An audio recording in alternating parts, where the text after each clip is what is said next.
Welcome to a place of slow breaths and softer thoughts. Tonight we'll drift into the comforting folds of the past, a place where history forgets to hurry, and even the fiercest queens can pause for tea. So go ahead, dim your lights, settle under your favourite blanket, and let the weight of the day melt quietly away. And if this calm journey helps you unwind, tap like or subscribe, but only if it feels right. Now, close your eyes if you'd like, and let me tell you a tale. It begins not in a grand palace, but with a wooden stool, a servant who crouched behind it, and a queen who made the world kneel before her. Let me take you somewhere warm. Not tropical, not sandy, but the kind of warmth that hums through a clay house just before sunset. The kind that tastes like roasted cassava and sounds like the dull thud of footsteps on packed dirt. We're in 17th century Ndongo, in what is today Angola. But don't worry, I'll keep the wind soft and the shadows friendly. Queen Nzinga, the name you'll grow to know very well tonight, did not always have a throne, and when she finally got one, well, it wasn't quite what you'd expect. No gold, no velvet, no carved lion heads. Her first official throne was a person. Yes, a literal servant crouching down on all fours, knees to the ground, back straight, and Queen Nzinga sat right on him during a peace negotiation. Why? Because the Portuguese wouldn't give her a chair like they gave the men, and Nzinga was not about to be less than, so she made her own. Imagine that. A living throne is the kind of petty brilliance that would break the internet today. But I'm getting ahead of myself. Let's settle in slowly. Now, close your eyes and picture a clay court, surrounded by thick trees humming with insects, where a young Nzinga runs barefoot across the earth. She wasn't always royalty, not in the traditional sense. Her father was king, yes, but not everyone believed women could lead, especially not one who spoke softly and moved like a cat in tall grass. Her name, Nzinga, comes from the Kimbundu word kujinga, meaning to twist or turn. She was born breech, feet first, and among her people that meant she was destined for something peculiar. Isn't that strange, that the way your feet arrive can define your fate? Now, it wasn't all royal halls and strategic brilliance. Before she became the diplomat of legend, Nzinga was like any other girl in the capital of Cabasa, dodging chores, tasting honey straight from the comb, eavesdropping on soldier training. Sometimes she'd sneak out at night just to sit by the fire with old women who spun tales so slowly you forgot the ending before it came. That's how I hope you feel now. The fires they made crackled with palm bark and orange peels. The scent, they say, was like burnt sugar and citrus. Sweet, bitter, smoky. You could almost fall asleep just breathing it. Now, the Portuguese had arrived on the coast, all sails and stiff collars, trying to plant flags in soil they barely understood. By the time Nzinga was a teenager, they had started kidnapping people, enslaving them, shipping them away like crates of dried fish. Her people watched neighbours vanish. Drummers stopped drumming, markets grew quiet. Nzinga, still young but sharp as a thorn, watched how the Portuguese treated her father, the king. They smiled with their teeth, but they took everything not nailed down, including dignity. She decided then that she would learn to outtalk them, and she did. By her 20s, Nzinga spoke fluent Portuguese, but she used it like a knife wrapped in silk. Her words cut, but always politely. When her brother became king after their father died, he was not exactly the candle-in-the-dark type. Some say he was cruel, paranoid. Others say he simply drowned in pressure like a loaf dropped in a river. Either way, he summoned Nzinga to negotiate with the Portuguese, because even he knew she was the only one they listened to. Now we come back to that moment, that room, that meeting, 1622. The Portuguese governor sat tall in a wooden chair, probably one of those absurd ones with lion paws and a musty red cushion. His advisors all had seats, and Nzinga? They pointed to the floor. Not the polite kind of floor sitting either. Not with cushions and incense, just dirt. But Nzinga didn't flinch. She nodded, turned to one of her bodyguards, and without a word he got down on all fours. She adjusted her robes and sat on him like a duchess on a throne, and the room went silent. You could almost hear the dust settle. Her message was clear. If you won't give me a seat at the table, I will make my own, a living throne, dignity reclaimed. Now imagine being that servant, knees probably aching, back tense, but knowing deep in your bones that you were part of a moment that would ripple through centuries. Your name might be forgotten, but your posture? Legendary. You see, Queen Nzinga didn't just play politics. She rewrote the whole script, but she also knew how to wait. That's what made her dangerous. She made peace with the Portuguese, then she made war, then peace again. Always when it suited her. She would fight, then charm, then disappear into the hills. Her soldiers said she could vanish like fog, and they believed it. She led warriors into battle well into her 60s, not from a tent, from the front, sometimes dressed like a man, sword in hand, other times in flowing fabrics with feathers in her hair. She adapted like the wind. But let's return to that early moment, her sitting on a human throne. Don't rush past it. Think about what it meant to those watching, the Europeans so full of ceremony and titles, watching a woman from a land they didn't understand, refuse to kneel, refuse to be small. You ever see a cat perch on a dog? That mix of elegance and boldness? It was kind of like that. Unthinkable, but weirdly perfect. And from that day forward, Queen Nzinga was no longer just royalty by blood. She was royalty by fire.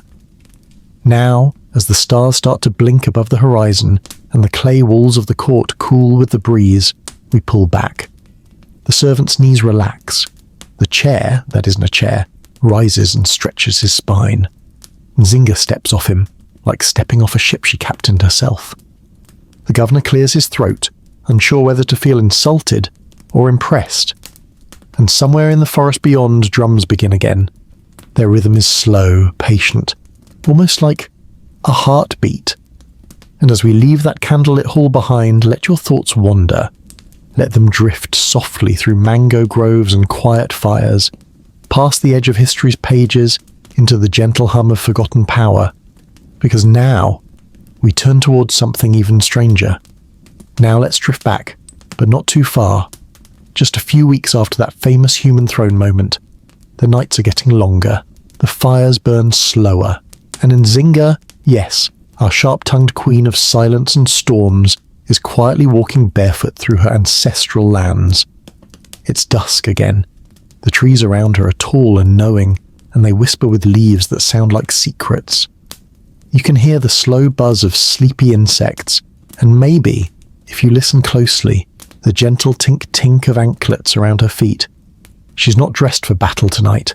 No feathers, no armor. Just a wrap of soft woven fabric dyed the color of wet clay. Her skin glows with sweat and starlight. Tonight she isn't leading soldiers. She's chasing memories.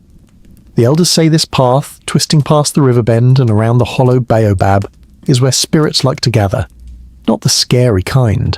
The kind that lean close when you sleep and whisper little things in your ear, like remember the mangoes, or you forgot your mother's song again. Nzinga doesn't scare easily.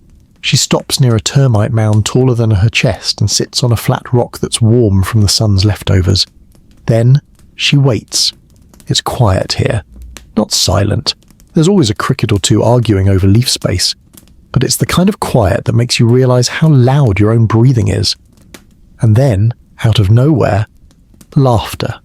Not sharp or mocking, just a soft chuckle, the kind your auntie makes when she catches you stealing roasted peanuts. Nzinga doesn't even look surprised. She just smiles and says, "I was wondering when you'd show up." You see, Nzinga was a queen of many talents, one of them, talking to the dead. Now, before you sit up in bed, don't worry. These ghosts aren't here to rattle chains or float through walls. They're here to gossip. The first voice belongs to her father, deep and rumbling like thunder wrapped in molasses. "Still sitting on people, are we?" She grins. "Only the arrogant ones." Another voice joins, this one lighter, musical, her mother. "You're forgetting to rest again." Nzinga shrugs. "I'll rest when I'm dead."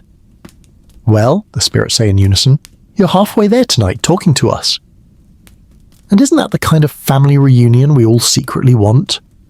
The thing is, Nzinga often sought counsel like this, sitting quietly, listening to the wind, recalling old voices.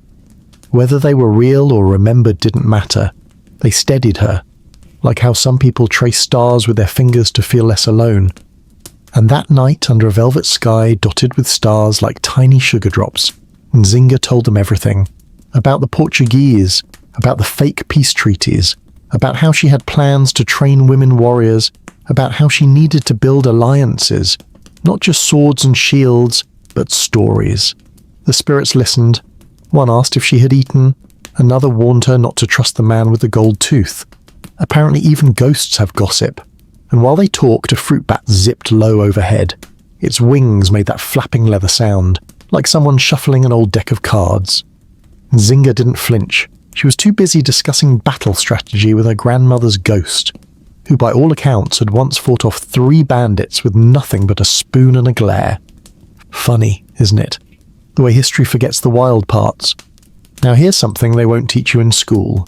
Nzinga's people believed dreams were just another kind of reality. If you dreamed of falling, you had to drop something in real life to balance the world. If you dreamed of snakes, you needed to visit your aunt. And if you dreamed of someone who had died, you were supposed to listen. So, Nzinga did, often. And the ghosts, they weren't always wise. Sometimes they were petty. One spirit kept complaining that someone rearranged his bones. Another asked why his great-grandson still hadn't fixed the fence near the mango tree. Nzinga, future queen, master diplomat, general of armies, simply nodded. Took it all in, filed it away, because even nonsense has clues. Now, while she's having this midnight council meeting with the invisible, let me tell you a secret. That throne made of a servant's back, it was never about power, it was about memory. You see, Nzinga knew that stories are the only real thrones we sit on. She didn't want statues. She wanted whispers, retellings. That's how you stay immortal. And that night, with her chin resting on her knees, her fingers tracing patterns into the dirt, she said softly, "They will forget my face, but maybe they'll remember the chair." And the spirits hummed in agreement, like wind brushing a drum.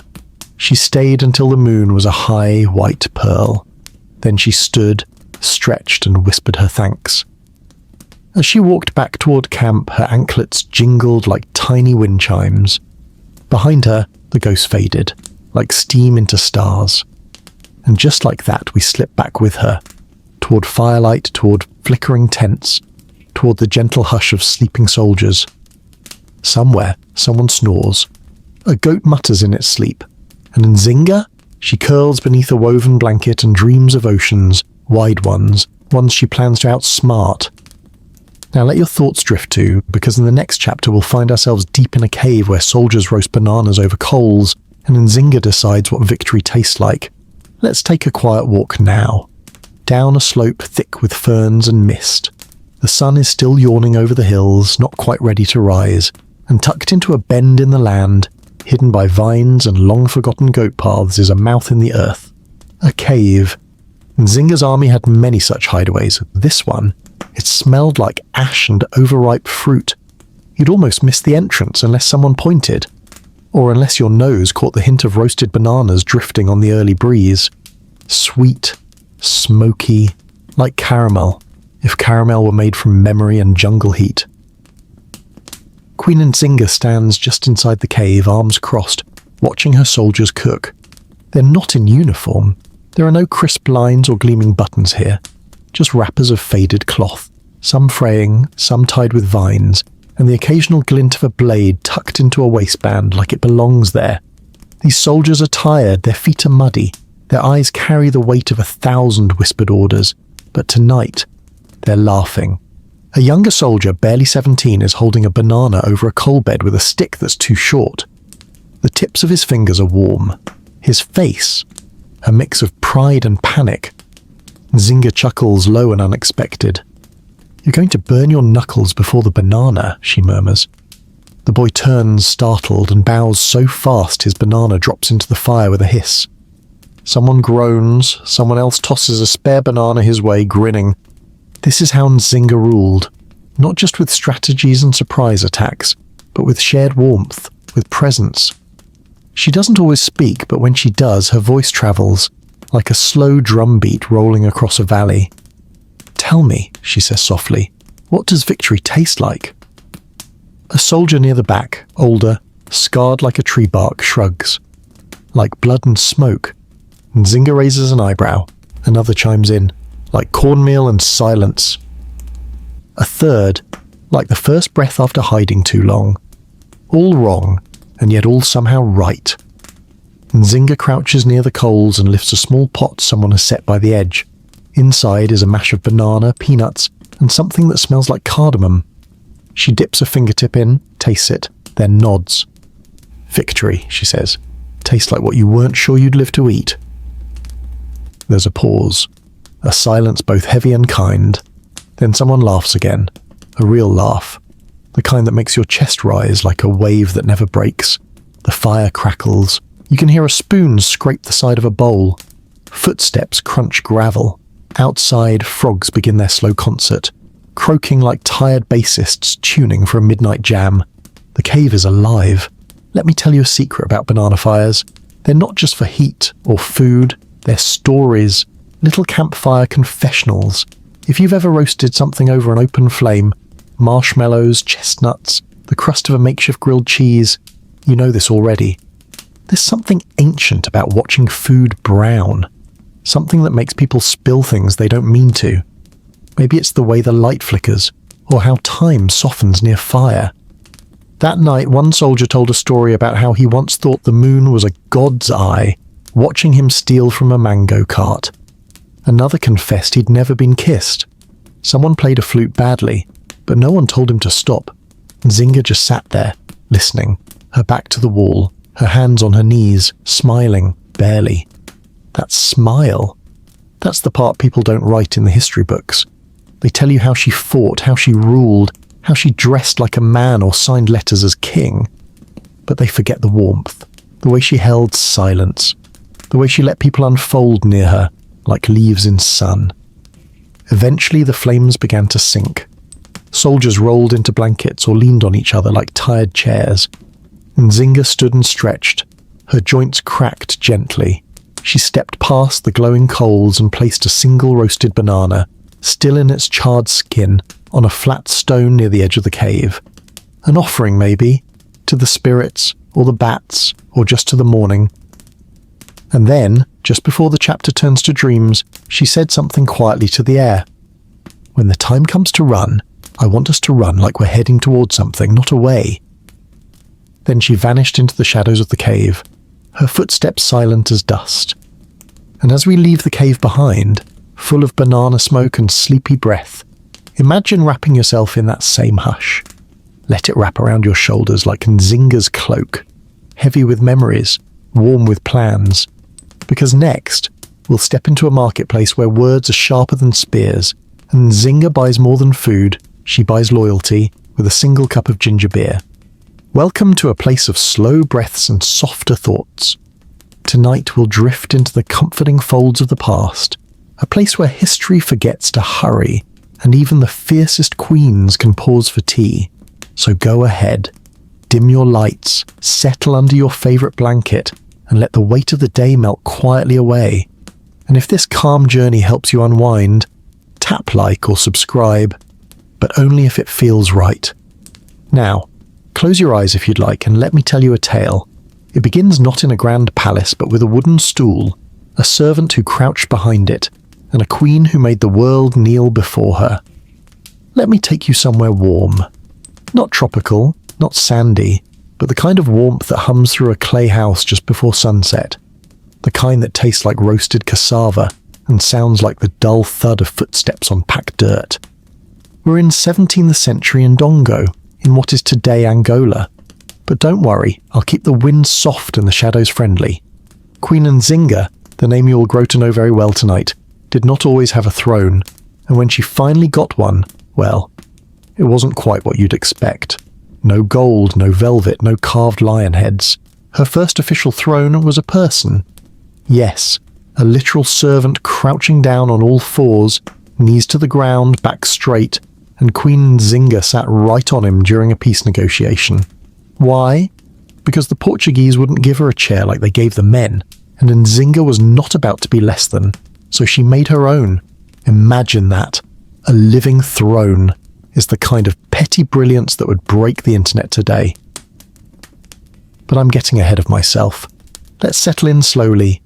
Now, close your eyes and picture a clay court, surrounded by thick trees humming with insects, where a young Nzinga runs barefoot across the earth. She wasn't always royalty, not in the traditional sense. Her father was king, yes, but not everyone believed women could lead, especially not one who spoke softly and moved like a cat in tall grass. Her name, Nzinga, comes from the Kimbundu word kujinga, meaning to twist or turn. She was born breech, feet first, and among her people that meant she was destined for something peculiar. Isn't that strange, that the way your feet arrive can define your fate? Now, it wasn't all royal halls and strategic brilliance. Before she became the diplomat of legend, Nzinga was like any other girl in the capital of Kabasa, dodging chores, tasting honey straight from the comb, eavesdropping on soldier training. Sometimes she'd sneak out at night just to sit by the fire with old women who spun tales so slowly you forgot the ending before it came. That's how I hope you feel now. The fires they made crackled with palm bark and orange peels. The scent, they say, was like burnt sugar and citrus. Sweet, bitter, smoky. You could almost fall asleep just breathing it. Now, the Portuguese had arrived on the coast, all sails and stiff collars, trying to plant flags in soil they barely understood. By the time Nzinga was a teenager, they had started kidnapping people, enslaving them, shipping them away like crates of dried fish. Her people watched neighbours vanish. Drummers stopped drumming, markets grew quiet. Nzinga, still young but sharp as a thorn, watched how the Portuguese treated her father, the king. They smiled with their teeth, but they took everything not nailed down, including dignity. She decided then that she would learn to out-talk them, and she did. By her 20s, Nzinga spoke fluent Portuguese, but she used it like a knife wrapped in silk. Her words cut, but always politely. When her brother became king after their father died, he was not exactly the candle-in-the-dark type. Some say he was cruel, paranoid. Others say he simply drowned in pressure like a loaf dropped in a river. Either way, he summoned Nzinga to negotiate with the Portuguese, because even he knew she was the only one they listened to. Now we come back to that moment, that room, that meeting, 1622. The Portuguese governor sat tall in a wooden chair, probably one of those absurd ones with lion paws and a musty red cushion. His advisors all had seats, and Nzinga? They pointed to the floor. Not the polite kind of floor sitting either. Not with cushions and incense, just dirt. But Nzinga didn't flinch. She nodded, turned to one of her bodyguards, and without a word he got down on all fours. She adjusted her robes and sat on him like a duchess on a throne, and the room went silent. You could almost hear the dust settle. Her message was clear. If you won't give me a seat at the table, I will make my own. A living throne, dignity reclaimed. Now imagine being that servant. Knees probably aching, back tense, but knowing deep in your bones that you were part of a moment that would ripple through centuries. Your name might be forgotten, but your posture? Legendary. You see, Queen Nzinga didn't just play politics. She rewrote the whole script. But she also knew how to wait. That's what made her dangerous. She made peace with the Portuguese, then she made war, then peace again. Always when it suited her. She would fight, then charm, then disappear into the hills. Her soldiers said she could vanish like fog, and they believed it. She led warriors into battle well into her 60s, not from a tent, from the front, sometimes dressed like a man, sword in hand. Other times in flowing fabrics with feathers in her hair. She adapted like the wind. But let's return to that early moment, her sitting on a human throne. Don't rush past it. Think about what it meant to those watching, the Europeans so full of ceremony and titles, watching a woman from a land they didn't understand, refuse to kneel, refuse to be small. You ever see a cat perch on a dog? That mix of elegance and boldness? It was kind of like that. Unthinkable, but weirdly perfect. And from that day forward, Queen Nzinga was no longer just royalty by blood. She was royalty by fire. Now, as the stars start to blink above the horizon and the clay walls of the court cool with the breeze, we pull back. The servant's knees relax. The chair, that isn't a chair, rises and stretches his spine.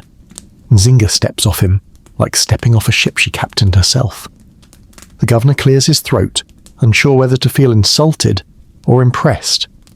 And somewhere in the forest beyond, drums begin again. Their rhythm is slow, patient, almost like a heartbeat. And as we leave that candlelit hall behind, let your thoughts wander. Let them drift softly through mango groves and quiet fires, past the edge of history's pages into the gentle hum of forgotten power. Because now, we turn towards something even stranger. Now let's drift back, but not too far. Just a few weeks after that famous human throne moment, the nights are getting longer, the fires burn slower, and Nzinga, yes, our sharp-tongued queen of silence and storms, is quietly walking barefoot through her ancestral lands. It's dusk again. The trees around her are tall and knowing, and they whisper with leaves that sound like secrets. You can hear the slow buzz of sleepy insects, and maybe, if you listen closely, the gentle tink-tink of anklets around her feet. She's not dressed for battle tonight. No feathers, no armor. Just a wrap of soft woven fabric dyed the color of wet clay. Her skin glows with sweat and starlight. Tonight she isn't leading soldiers, she's chasing memories. The elders say this path, twisting past the river bend and around the hollow baobab, is where spirits like to gather. Not the scary kind. The kind that lean close when you sleep and whisper little things in your ear, like remember the mangoes, or you forgot your mother's song again. Nzinga doesn't scare easily. She stops near a termite mound taller than her chest and sits on a flat rock that's warm from the sun's leftovers. Then she waits. It's quiet here. Not silent. There's always a cricket or two arguing over leaf space. But it's the kind of quiet that makes you realize how loud your own breathing is. And then, out of nowhere, laughter. Not sharp or mocking, just a soft chuckle, the kind your auntie makes when she catches you stealing roasted peanuts. Nzinga doesn't even look surprised. She just smiles and says, "I was wondering when you'd show up." You see, Nzinga was a queen of many talents, one of them, talking to the dead. Now, before you sit up in bed, don't worry. These ghosts aren't here to rattle chains or float through walls. They're here to gossip. The first voice belongs to her father, deep and rumbling like thunder wrapped in molasses. "Still sitting on people, are we?" She grins. "Only the arrogant ones." Another voice joins, this one lighter, musical, her mother. "You're forgetting to rest again." Nzinga shrugs. "I'll rest when I'm dead." "Well," the spirits say in unison, "you're halfway there tonight, talking to us." And isn't that the kind of family reunion we all secretly want? The thing is, Nzinga often sought counsel like this, sitting quietly, listening to the wind, recalling old voices. Whether they were real or remembered didn't matter.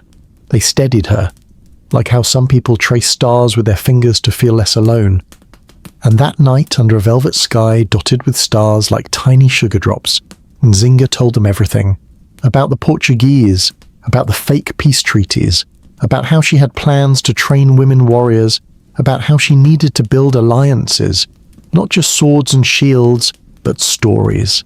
The spirits listened. One asked if she had eaten. Another warned her not to trust the man with the gold tooth. Apparently even ghosts have gossip. And while they talked, a fruit bat zipped low overhead. Its wings made that flapping leather sound, like someone shuffling an old deck of cards.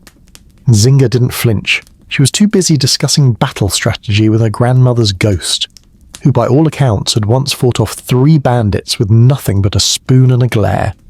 Funny, isn't it? The way history forgets the wild parts. Now here's something they won't teach you in school. Nzinga's people believed dreams were just another kind of reality. If you dreamed of falling, you had to drop something in real life to balance the world.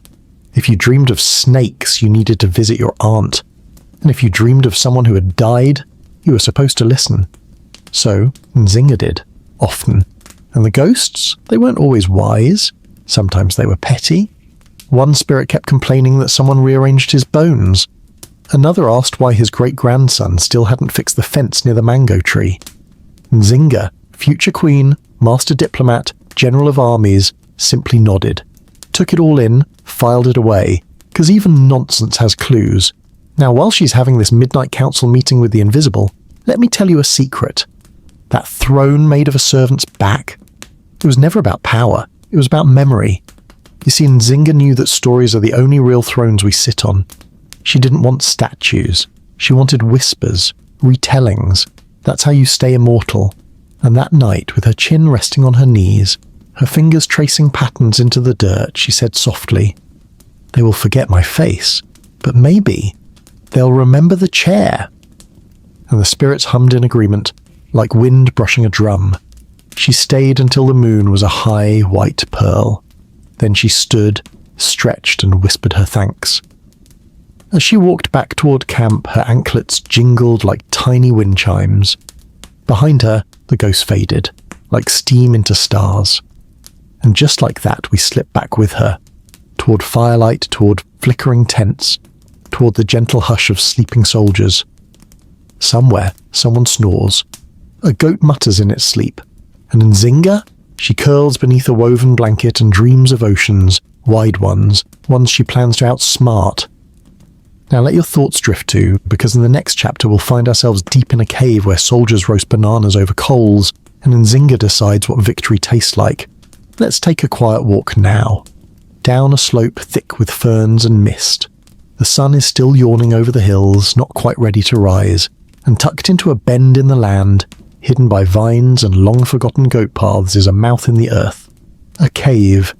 Nzinga's army had many such hideaways. This one, it smelled like ash and overripe fruit. You'd almost miss the entrance unless someone pointed, or unless your nose caught the hint of roasted bananas drifting on the early breeze. Sweet, smoky, like caramel, if caramel were made from memory and jungle heat. Queen Nzinga stands just inside the cave, arms crossed, watching her soldiers cook. They're not in uniform. There are no crisp lines or gleaming buttons here, just wrappers of faded cloth, some fraying, some tied with vines, and the occasional glint of a blade tucked into a waistband like it belongs there.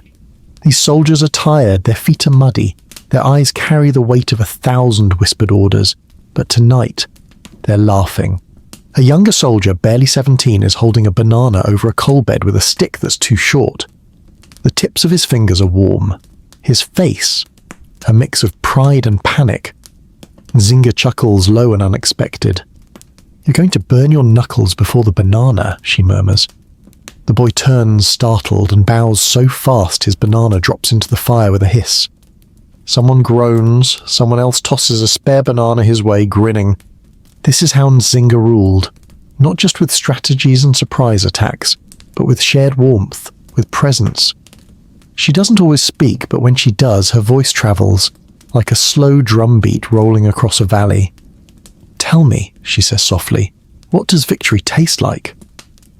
A soldier near the back, older, scarred like a tree bark, shrugs. "Like blood and smoke." Nzinga raises an eyebrow. Another chimes in. "Like cornmeal and silence." A third, "Like the first breath after hiding too long." All wrong, and yet all somehow right. Nzinga crouches near the coals and lifts a small pot someone has set by the edge. Inside is a mash of banana, peanuts, and something that smells like cardamom. She dips a fingertip in, tastes it, then nods. "Victory," she says. "Tastes like what you weren't sure you'd live to eat." There's a pause. A silence both heavy and kind. Then someone laughs again. A real laugh. The kind that makes your chest rise like a wave that never breaks. The fire crackles. You can hear a spoon scrape the side of a bowl. Footsteps crunch gravel. Outside, frogs begin their slow concert, croaking like tired bassists tuning for a midnight jam. The cave is alive.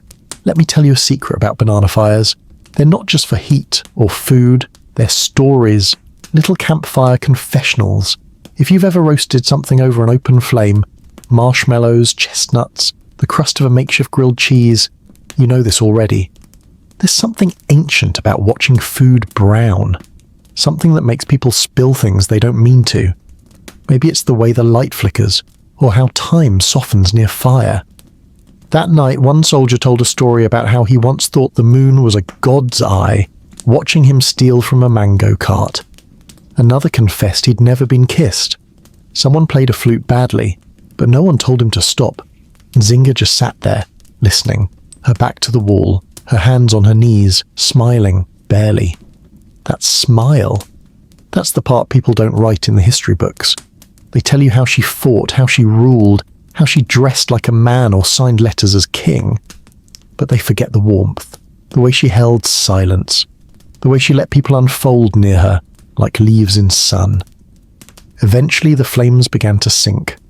Soldiers rolled into blankets or leaned on each other like tired chairs. Nzinga stood and stretched. Her joints cracked gently. She stepped past the glowing coals and placed a single roasted banana, still in its charred skin, on a flat stone near the edge of the cave. An offering, maybe, to the spirits, or the bats, or just to the morning. And then, just before the chapter turns to dreams, she said something quietly to the air. When the time comes to run, I want us to run like we're heading towards something, not away. Then she vanished into the shadows of the cave, her footsteps silent as dust. And as we leave the cave behind, full of banana smoke and sleepy breath, imagine wrapping yourself in that same hush. Let it wrap around your shoulders like Nzinga's cloak, heavy with memories, warm with plans. Because next, we'll step into a marketplace where words are sharper than spears, and Nzinga buys more than food, she buys loyalty with a single cup of ginger beer. Can you picture it? The Queen of Matamba, Queen of Ndongo, feared by the Portuguese, admired by her people, trading information with a man who sells soda in a clay cup. No fanfare, no parade, just ginger fizz and shared secrets. History so often gives us the loud moments, the wars, the speeches, the fire. But what if the real history, the kind that shapes futures, sits quietly on a stool with a drink in hand? That thought lingers, doesn't it? Nzinga walked slowly through the rest of the market, stopping now and then, not to buy, but to listen. One woman was humming a lullaby. Another was complaining about a sore back. A child dropped a mango and cried like the world had ended. Nzinga bent down, picked it up, and handed it back without a word. The boy blinked, his sniffle stopped, and the queen moved on, her steps melting into the dust. When she returned to her camp later that day, she brought no basket, no bundle, no grand prize. Just one thing. The whisper that her enemies were tired.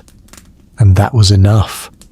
That night, by a crackling fire, she sat with her commanders, unrolled a map made of bark, dipped a stick in charcoal, drew 3 dots, then one curved line, like a smile.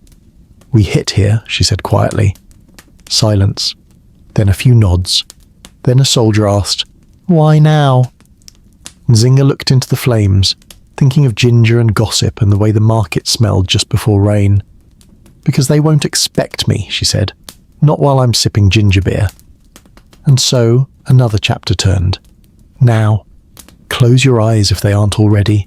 Imagine the slow bubbling of a clay pot, the way a wooden cup feels in your palm, smooth, cool.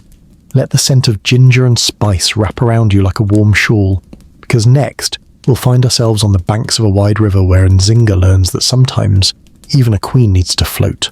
Let me take you now to the edge of a river so wide it seems to sigh when the wind brushes its surface.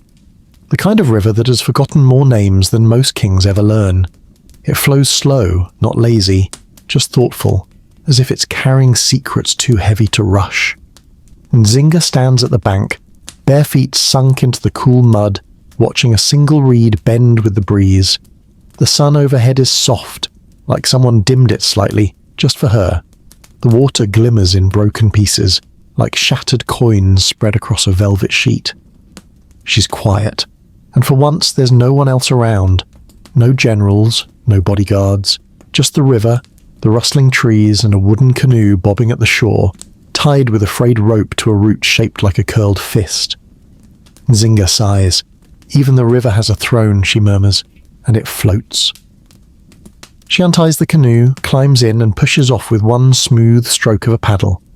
The boat wobbles, just slightly, then steadies. It's a small thing, this vessel, shallow, leaky if you believe the squeaky complaints of the old wood. But she trusts it. You have to trust small things when you carry big thoughts. The current takes her slowly. She doesn't paddle much, just a nudge here and there. She lets the river do the work. Above her, birds dart like thoughts she's not ready to catch. Some call out, sharp and musical, others coast silently, just wings and shadow. You ever float like that? Not on water maybe, but but in your mind, in your bed, when you're halfway between waking and not, when your thoughts loosen like knots after rain. That's where she is now, somewhere between memory and plan. She remembers her sister, Kifunji, fierce, loud, always tapping her foot like a drummer in waiting. Kifunji used to call Nzinga Stoneface, said she was too serious, said she was born with a map in her mouth instead of a tongue. Nzinga smiles at the thought. It's the kind of smile you wear when something hurts, but nicely. She leans back in the canoe and lets her fingers drag in the water. It's cold, but not cruel, just enough to remind her she's real, that she's here, not back in the war tent, not arguing with merchants, not explaining once again why women can lead armies. Here, the river doesn't care. It carries queens and fish and old sandals alike. Let me tell you something the stories forget. Nzinga loved silence. Not the awkward kind, the deep kind, the kind you earn after a long day, the kind you sip like a slow drink. This river, it gives her that. And as the boat glides, she closes her eyes. Now don't worry, she's not drifting into danger. She's drifting into herself, because even the fiercest lion needs a patch of sun to nap in. Eventually the boat brushes against a patch of reeds. The sound is soft, like fingers combing hair. Nzinga opens her eyes and sees a fisherman nearby. Lean, old, with a net so thin it looks like a spider's dream. He nods. She nods back. Nothing else is said, because on the river silence is language. They float past one another, and she notices his boat is painted with faded blue symbols. Circles, fish, a tiny lizard with a long tail. She wonders what they mean. She doesn't ask. Instead, she hums a tune her mother once sang while grinding maize, something slow and swaying, something with no beginning or end. The river joins in, sloshing against the sides of her boat. Then, from somewhere behind the hills, thunder rumbles, far off, like someone dragging furniture in the sky. Nzinga's eyes open wider, not from fear but curiosity. She loves storms, not because they break things, but because they remind her that everything can be moved. The canoe bobs harder now. Ripples run like goosebumps across the surface. She grips the paddle, turns the boat slightly and begins to make her way back. The sky is dimming, just a little. The clouds are gathering like a crowd before a speech, and Nzinga, she's smiling, because floating helped her remember something. Not everything needs to be forced. Some things come to you if you let go, just a bit. When she reaches the shore again, her feet squish into the mud. A frog leaps away offended. She ties the boat, pats its wooden edge like an old friend, then walks slowly back through the trees, water dripping from her hem. Behind her, the river keeps flowing, never hurried, never still, just endlessly itself. And as you lay there now, maybe half drifting, maybe fully gone, imagine that same water lapping gently beside you. Imagine the creak of a boat, the hush of trees, the small splash of a paddle dipping once, then again, because next we'll step into a memory Nzinga rarely shared, of a single sandal, a lost path, and how the wrong turn sometimes becomes the right one. Picture a dirt path, thin and winding, carved not by maps or orders, but by the lazy repetition of feet. A trail made by goats, then children, then merchants, then ghosts. It's late afternoon. The sky is dipped in gold and dust, the way honey looks when you swirl it slowly. Every leaf glows at the edge, as if the sun dipped a brush and painted the whole forest in whispering light. Queen Nzinga isn't wearing both her sandals today. One is missing. Not because of some dramatic escape or battle, just lost. It slipped off while she was walking through the underbrush near the river, chasing the scent of something sweet, some strange yellow fruit hanging low from a tree she didn't recognize. She stepped down, heard a soft squish, looked back, and saw nothing but mud. The sandal was gone.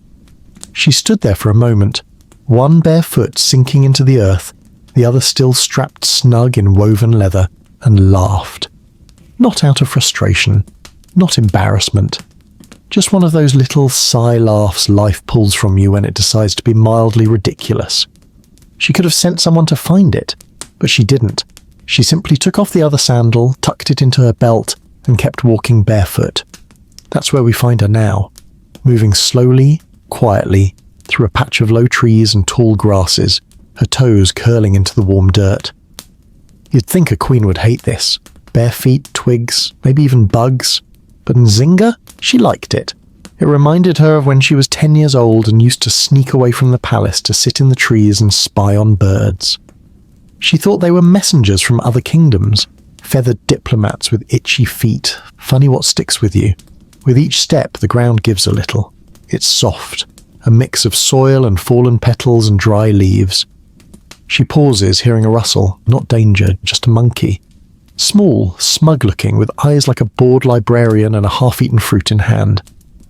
Nzinga gives him a look that says, "Don't try me." He gives one back that says, "Too late." They part ways peacefully. Now she reaches a clearing and nothing grand, just a patch where the trees step back a little like they're holding their breath. In the centre is a flat stone, grey and warm and sun-kissed. Nzinga sits on it and lets out a long, slow breath. She's not lost, but she's not on any planned path either. It's one of those in-between places, the kind you stumble into by accident, only to realise it was exactly where you needed to be. The air smells like cinnamon bark and crushed leaves. There's a hum, not from insects, but from the trees themselves. That quiet resonance you only hear when you're very still. She leans back, palms on stone, face tilted toward the tree canopy above. It feels good. She lets her mind wander. Not gallop, just wander. She thinks about her sister again, about a boy she once almost married but didn't, about the taste of goat stew, about maps and rivers and whether the stars ever get bored. Then she remembers something her father once said. Sometimes, the road you didn't plan is the one that teaches your feet to listen. She didn't understand it back then. She thought it was just one of those things old people say between sips of broth. But now, with one bare foot crusted in earth and the other sandal still warm at her hip, she gets it. Sometimes, getting lost is the lesson. She closes her eyes and listens. Birds, wind, the faint echo of a drum far, far away, so distant it could be her heartbeat. And then, as the light begins to soften even more, turning the world into a bowl of warm milk, she stands, brushes off her legs, and walks back the way she came. Still barefoot, still smiling. She doesn't find the sandal, but she doesn't need to. 'Cause the walk back, it feels different. Familiar, yes, but softer, like the path remembered her. And isn't that a strange thought? That maybe the land walks with us too? As she steps back into camp just before dusk, one of her advisors stares at her muddy feet and raised eyebrow. She shrugs. The ground needed a queen's touch. Then she disappears into her tent, and as we leave her there, washing her feet in a quiet basin, humming something older than memory, let your own thoughts drift through that forest, past monkeys and moss, over lost sandals and found moments. Because next, we'll sit beneath a tree that bends like an elder, where Nzinga teaches a soldier to listen with his eyes. There's a tree on the edge of Matamba that never quite grew straight. Its trunk arches low and wide as though it's bowing to someone who never arrived. Locals call it Nganga Mwenza, the bent elder. Some say it leans because a spirit rests there. Others say it simply grew tired of standing up straight. Either way, it's a good place for quiet things. Nzinga sits beneath it now, legs crossed, elbows resting on her knees. The sun filters through the leaves above, casting shifting patterns across her lap. One looks like a fish. Another, like a crown turned upside down. She's not alone. A young soldier, barely 20, with nervous hands and too much jaw for his face, sits across from her, trying to pretend he's comfortable. He's not. Nzinga, for the record, isn't judging. She just finds it amusing how the young ones think stillness is silence. "You don't have to speak," she says softly. He blinks, swallows, looks down at his boots, which are too clean to have seen real battle. "I wasn't going to," he mumbles. She smiles. "Good," she says. "Then listen with your eyes." He looks confused, like she just asked him to smell with his elbows. But she doesn't explain right away. She simply reaches into a small woven pouch at her side and pulls out 3 things: a dry leaf, a smooth black stone, and a piece of broken pottery with a faded red swirl on it.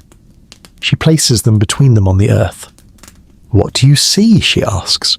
He leans forward, squints. "A leaf, Yes. A rock? Mm-hmm. A shard of a bowl, maybe? Nzinga nods, then gestures toward the items. Look again. He frowns, stares harder. Still sees the same things. She taps the pottery. This belonged to a woman who sang as she cooked. Every morning, her neighbours hated her songs, said they made the stew taste wrong. The soldier blinks. She taps the stone. This came from a river near the border, rolled smooth by 40 years of whispers. My sister threw one just like it at a snake. Missed. A pause. Then she taps the leaf. This fell an hour ago. It doesn't know it yet. The soldier stares at her. You made that up? She shrugs. Of course I did. Then she leans in, voice low and even. But can you feel the difference between what you saw and what you heard? The soldier opens his mouth, closes it again. Nzinga smiles gently. Listening with your ears is easy. Everyone does that. Listening with your eyes, that's where stories hide. They sit there for a while longer. Birds chatter overhead. A butterfly floats down like a drifting petal, lands on the rock, then flits away again, off to somewhere quieter. The soldier clears his throat. Why are you telling me this? Nzinga looks up at the branches, then back down at the boy. Because one day, she says, you'll stand in front of a room full of men who want to lie to you without speaking, and you'll need to know which ones are afraid, just by how they blink. He blinks, realizes what he's doing. She raises an eyebrow, amused. They laugh, quietly. Then she picks up the leaf, rolls it between her fingers, and tucks it into the pouch again. The stone follows, then the pottery shard. Someday someone will ask you what the Queen taught you under this tree, she says as she rises. He stands too. What should I tell them? Nzinga looks back at the bent tree, its trunk curved like an old man's back, and says, Tell them I said the tree was leaning in to hear me better. And then she walks away slowly, hands clasped behind her. The young soldier watches her go, then looks at the ground where the objects had been. There's nothing left but a little patch of disturbed earth. Still, he kneels, presses a palm to the dirt and listens, and as we drift away from that shaded grove, imagine the feel of sun-warmed bark against your shoulder, the quiet hush of a breeze pulling stories from the leaves. Let your mind listen, not just to the words, but the spaces between them. Because next, we'll find ourselves in a dusty courtyard, when Nzinga faces a rival chief with only a bowl of porridge and the sharpest smile in the kingdom. There's a kind of heat that makes even the shadows tired. That's the heat clinging to Matamba today, thick and lazy, like syrup that's been left too long in the sun. Flies hum in slow spirals. Dust hangs in the air like it's too exhausted to fall. Nzinga steps into the courtyard. It's quiet, tense. At the far end, under a patch of awning stretched between two leaning poles, sits Chief Kambundo, older than most rocks, and twice as stubborn. His legs are crossed, his beard is braided, and his gaze, sharp enough to slice sugarcane. There are no drums today, no warriors beating spears against shields, just silence. And porridge. One bowl, placed carefully on a small wooden table between two mats. Nzinga doesn't sit right away. She takes her time, adjusts her robe, brushes imaginary dust from her shoulder. Then she lowers herself onto the mat with a grace so steady, even the birds stop to watch. The bowl of porridge sits between them. Steam curls from its surface in lazy threads. It smells of millet and nutmeg, the kind of scent that reminds you of quiet mornings and grandmothers with stern kindness. Chief Kambundo doesn't speak, neither does Nzinga. They just stare at the bowl. Let me explain something. In this part of the world, porridge isn't just food, it's mood, it's statement, it's intention. You don't eat porridge with enemies, you eat it with those you plan to tolerate, maybe even trust. But only maybe. After a long pause, Nzinga leans forward and takes the wooden spoon. She stirs once, then twice. Then she places the spoon down again, untasted. Chief Kambundo raises an eyebrow. I thought you liked millet, he mutters. I do, Nzinga replies. But I also like patience, he grunts. I'm too old for riddles. And I'm too old to eat before I know who cooked it. A soft silence. Then, slowly, Kambundo smiles. Not big, not warm, but enough to make a wrinkle on his left cheek crease deeper than the others. "That's the trouble with you," he says. "Always watching the cook, never trusting the fire." "That's how you burn your tongue," Nzinga says lightly, "or your future." Now, why are they here staring down a bowl of porridge like it's a declaration? Because Chief Kambundo controls the Southern Trail, a thin dirt road that curves through the forest like a lazy snake. Whoever owns that path owns access to water, to trade, to the next chapter of survival. Kambundo knows this, and Nzinga knows it better, but she hasn't come with threats, or armies, or scrolls sealed in wax. She came with breakfast, a gamble, a gesture, a story. "I had a dream last night," Nzinga says quietly, brushing sweat from her brow. "Oh," Kambundo replies. "Did the ancestors send you riddles again?" "No," she says. "Just a reminder. That porridge shared is lighter in the belly than porridge stolen." The chief looks at her. Really looks. Eyes like cracked glass. Years sitting heavy on his bones. He taps the side of the bowl. "You think one meal will buy my path?" "No," she says, "but it might remind you what peace tastes like." He leans back, crosses his arms. Nzinga picks up the spoon again, dips it into the bowl, raises it, blows gently like coaxing a secret from hot tea, then takes a bite, chews, swallows, smiles. She places the spoon on his side of the table. Kambundo stares at it like it's a dare wrapped in cinnamon. Then after a moment he reaches for the spoon and eats, just once, just enough.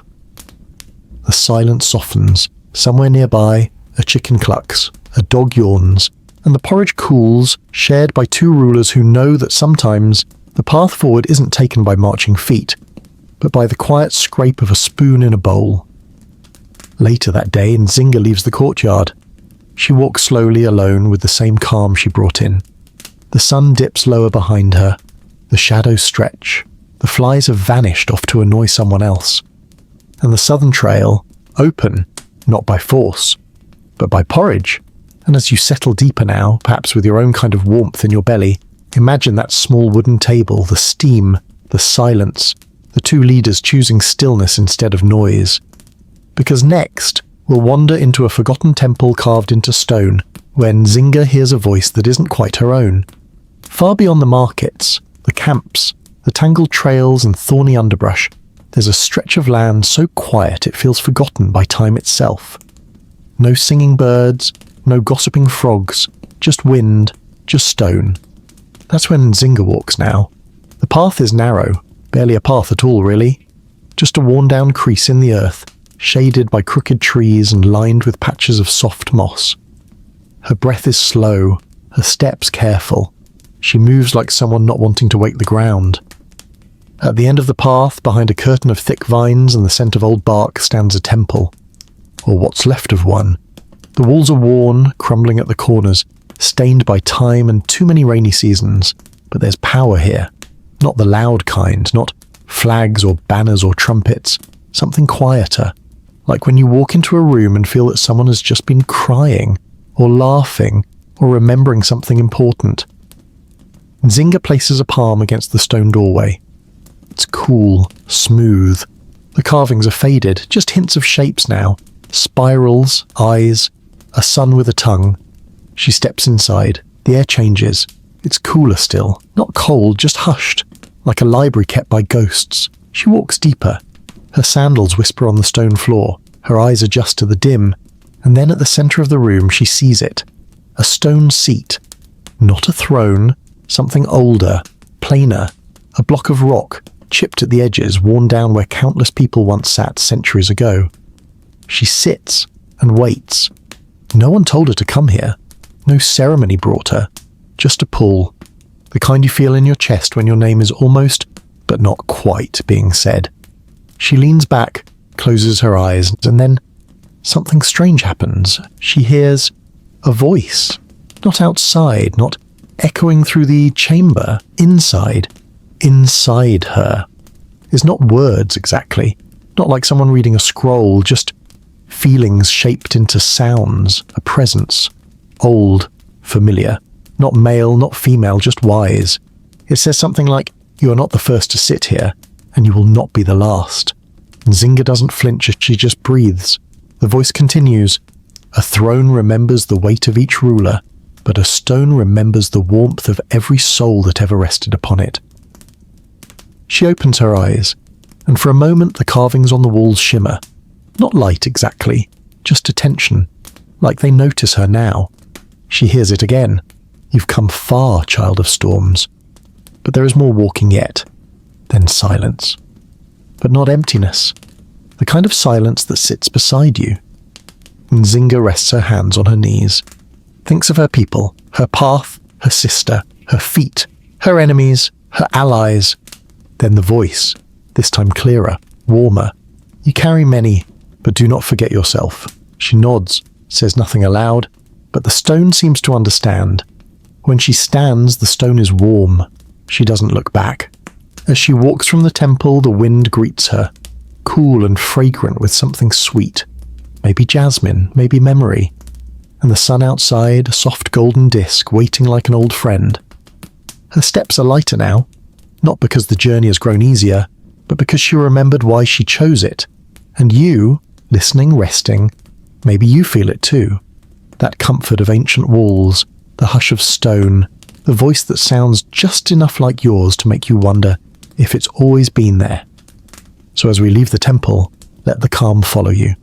Because next, we'll wander through a rainstorm without lightning, just soft water, a leaky roof, and Nzinga sharing old tales with a little girl who thinks queens live in trees. The rain started without warning, no thunder, no flashing drama, just a soft tap, tap, tap on the roof of an old hut, the way a polite guest knocks on a door before stepping inside. Nzinga was already there, seated on a woven mat, her robe pulled around her shoulders like a warm memory. She'd arrived hours earlier, just before the sky changed its mind. The village was quiet, too small to be loud, too content to be hurried. The hut she sat in belonged to a healer, a woman whose name sounded like wind blowing through grass. But she was away, off gathering leaves and roots that only bloom in the wet. So Nzinga waited. She didn't mind. Waiting is easy when it rains gently. The roof above her was thatched, thick, a little crooked, and stubborn in its own way. A single drip had already carved a path down one of the support beams, plopping rhythmically into a bowl near the corner. The sound was soft, like a lullaby with no melody. Just presence. Then the little girl appeared. She must have been about 6, barefoot, all knees and curiosity. She pushed aside the reed curtain like someone entering a sacred place, though her nose was scrunched with suspicion. Nzinga looked up, smiled gently. The girl didn't return the smile. Instead, she stared, and then asked very seriously, "Are you the lady who lives in the trees?" Nzinga blinked once. "Excuse me?" The girl crossed her arms. "My cousin said there's a queen who sleeps in trees and whispers to the monkeys. That's how she gets her power." Nzinga considered that for a moment, then leaned back. "Well," she said, "I have spoken to a monkey before." The little girl's eyes widened. "But I didn't sleep in a tree," Nzinga added. "Too many bugs." That seemed to satisfy her. The girl sat cross-legged across from her, water dripping gently from her braids. "I'm not supposed to talk to strangers," she said. Nzinga nodded. "That's wise." "But you're a queen," the girl added, "so maybe you're only a little strange." "Maybe," Nzinga said, "though I have been called worse." Rain ticked gently against the sides of the hut. Outside, the earth was beginning to breathe again, darkening beneath each droplet. You could smell the difference. Dust turning to life, leaves sighing with gratitude. Inside, Nzinga reached for a gourd of tea the healer had left on the small clay hearth. She poured 2 small cups, offered one. The girl accepted without hesitation. Queens are strangers, sure, but tea is tea. After a few slow sips, the girl asked, "Do queens get scared?" Nzinga didn't answer right away. Instead, she looked out through the doorway where the rain had thickened slightly. The kind of rain that made streams reappear, that made worms dance, that turned roads to rivers and rivers to mirrors. "Yes," Nzinga said at last. "Sometimes." The girl squinted, unconvinced. "But you don't look scared." "That's the trick," Nzinga said with a small smile. "Sometimes you carry your fear quietly, like a stone in your pocket.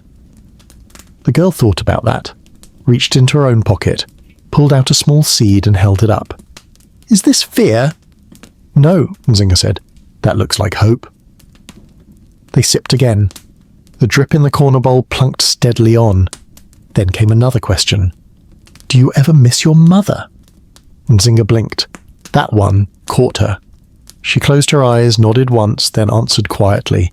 Yes, especially when it rains. Mine sings when it rains, the girl said. She sings about frogs with shoes. Nzinga laughed, a quiet, chest-shaking laugh that made the fire crackle with approval. Sounds like a wise woman, she said. The girl smiled, the first real one, then silence again.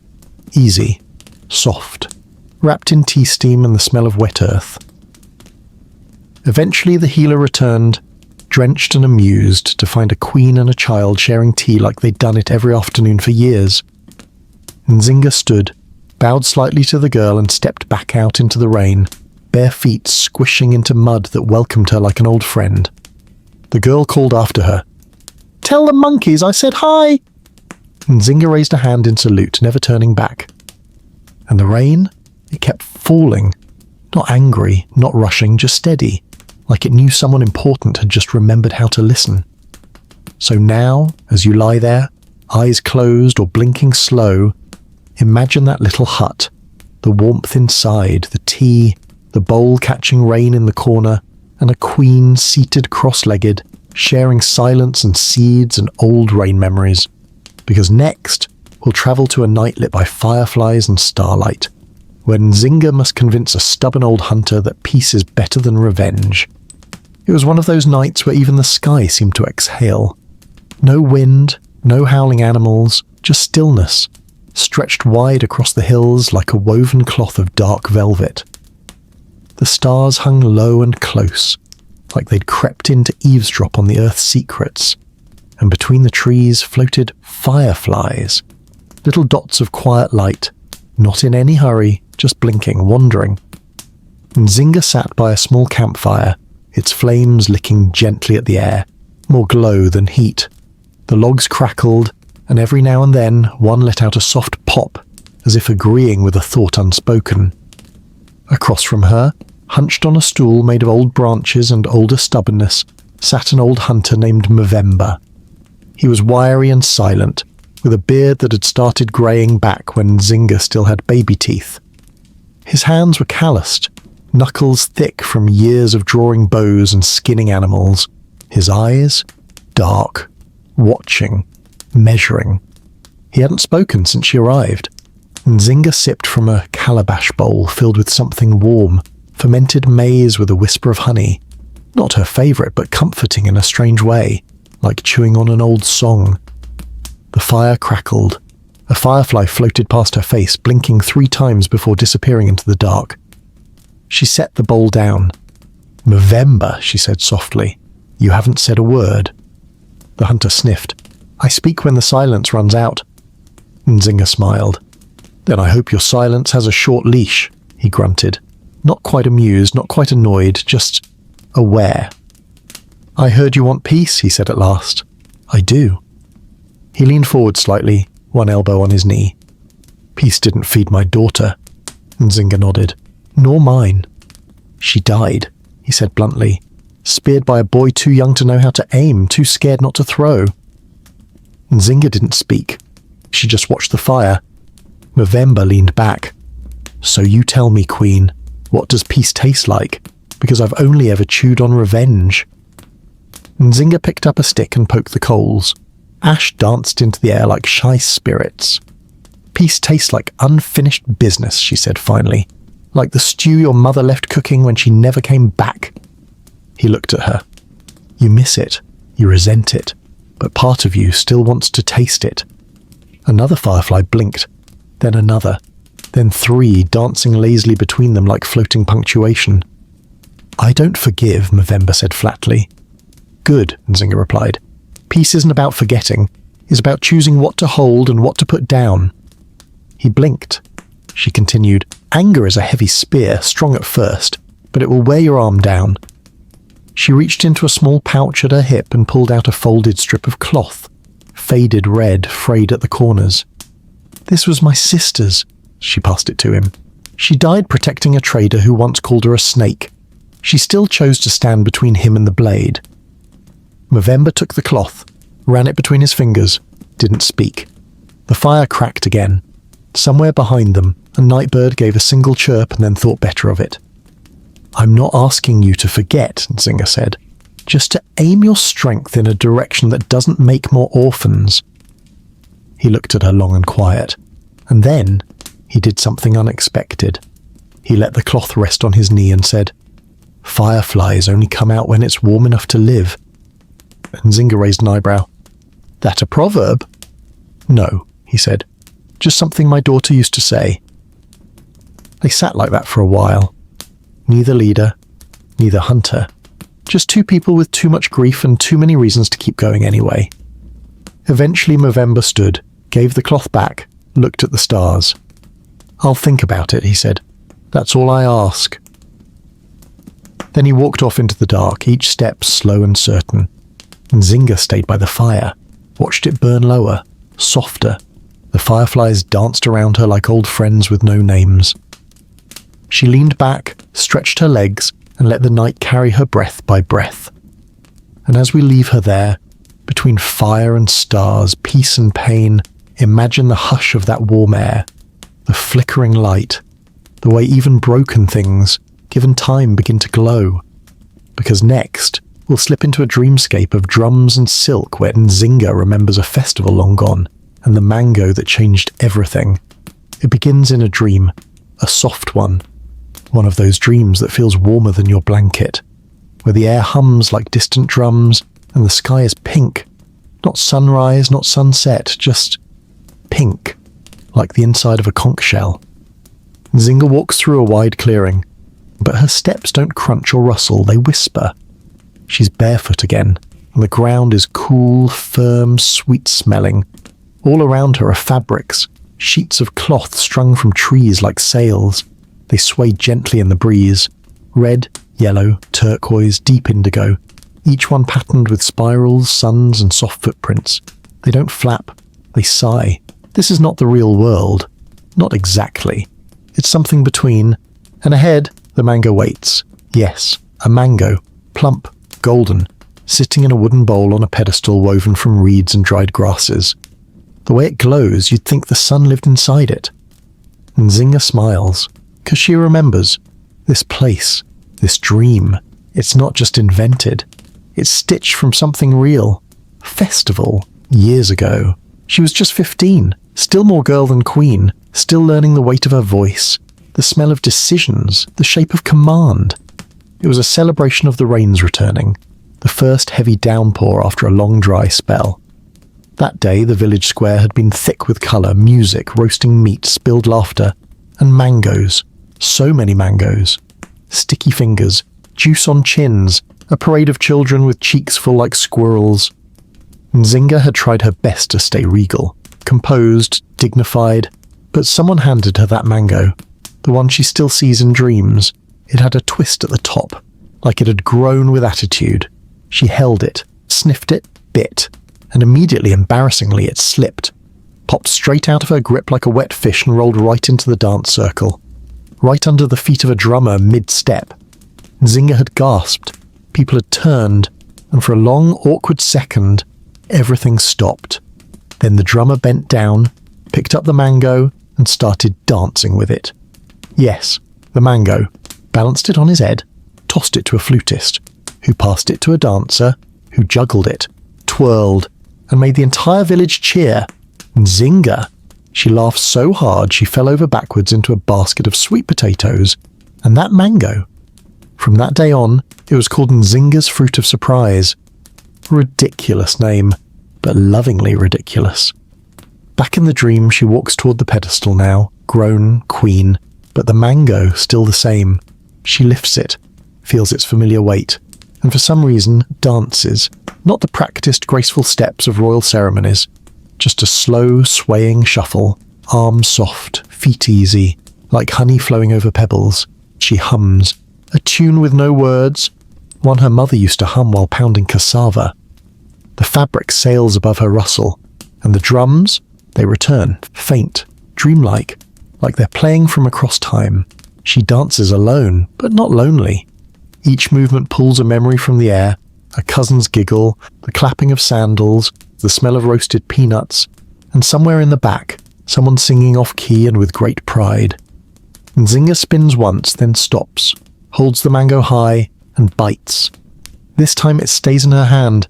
The taste is soft and bright, like golden rain. And as she chews, the dream begins to fade.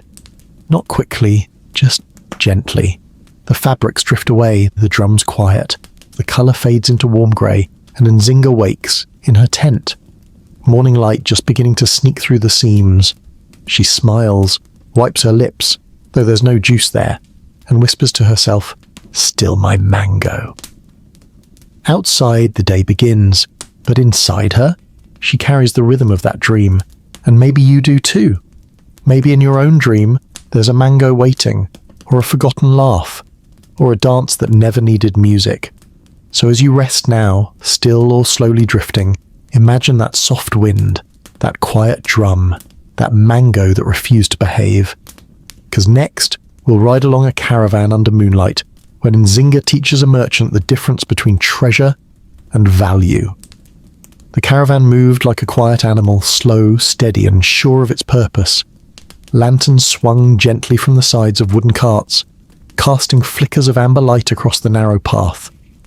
The wheels creaked like old bones telling old jokes, and the hooves of oxen made a soft rhythmic beat in the dirt.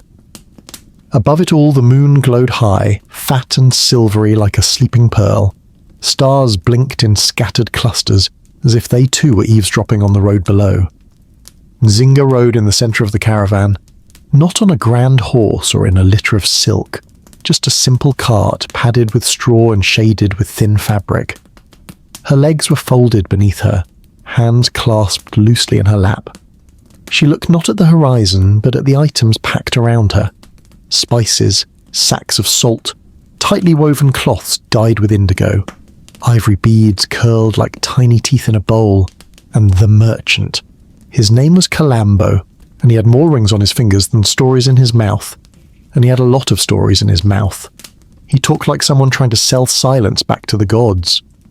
And that's why the pepper from the coast is worth twice as much when dried under tamarind wood, he said, leaning sideways as the cart rolled over a rock. I only use tamarind. Other trees are too proud, they rush the heat. Nzinga raised an eyebrow, amused. You think wood has pride? Of course, Kalambo said with a wink. You just have to learn which ones lie. She smiled. And do you ever lie? He grinned. Only when my prophets ask politely. Their cart bumped again. A small jar of honey shifted slightly. Kalambo caught it before it tipped. Nzinga reached for a folded cloth and unwrapped a piece of roasted plantain, still warm. She handed him a piece. He accepted with exaggerated gratitude, like he'd been offered gold. Queen or not, he said, I've never met a woman who carries snacks on a diplomatic mission. Then you've never travelled wisely, she said, biting into her half. They ate in silence for a moment. The caravan stretched behind them, a snake of trade and trust weaving its way through the hills. Then Nzinga pointed toward one of the carts ahead, where a locked chest sat beneath heavy cloth. What's in there? Kalambo's face lit up. Oh, he said with a dramatic hush. That is treasure. Is it now? He nodded, puffing his chest. Lapis, coral, saffron, silver-threaded shawls, a dagger with a hilt shaped like a fish. A fish? Yes, regal, no? Nzinga laughed quietly. Kalambo leaned closer. May I ask, my queen, what's in your treasure chest? She looked thoughtful for a moment, then leaned to the side, reaching behind a barrel of dried cassava. She pulled out a gourd, and from it she poured a small pouch of dried flowers. Kalambo squinted. Chamomile? No, she said. Memory. He blinked. You drink memory? Sometimes I boil it, she said. Sometimes I just smell it and remember the woman who first brewed it for me. Kalambo tilted his head. That's not worth much in gold. No, Nzinga said softly, but it's worth everything when I'm alone. They rolled on in silence again. The oxen chewed their steps. A breeze moved through the trees. The moon blinked behind a cloud, then returned. Do you know what your real treasure is, Kalambo? She asked. He smiled. I suspect you're about to tell me. She tapped the side of his jar of honey. It's the sweetness you offer others without asking anything back. He chuckled. Is that why you gave me plantain? No, she said. I was hungry. But the sweetness? That was a bonus. He laughed, louder this time, and one of the oxen grunted in agreement. Later that night, when the caravan stopped to rest, Kalambo unlatched his treasure chest. Inside, among silks and sapphires and a ridiculous fish-handled dagger, he placed the empty plantain wrapper, folded it neatly, and smiled. Nzinga nearby unwrapped her flower pouch again, inhaled, and thought of the woman who taught her that even the poorest hands can offer comfort if they hold something with care. And you, drifting now, perhaps feel that too. That simple sweetness, the hush of a moonlit road, the comfort of a snack shared beneath stars. 'Cause next, we'll sit beneath a crooked fig tree where Nzinga must outtalk a priest with too many riddles. And not enough shoes. The fig tree had a lean to it. Not dramatic, not broken, just a long, lazy slouch, like it was tired of standing up straight for centuries and had decided to sit down just a little. Its roots spread like fingers curling into the earth, holding stories from seasons long past. The fruit was overripe in places, sweet and soft and bursting open like secrets. Nzinga sat beneath it cross-legged, arms resting loosely on her thighs. The sun overhead was lazy too, filtered through the thick branches, landing in warm, dappled puddles on the ground.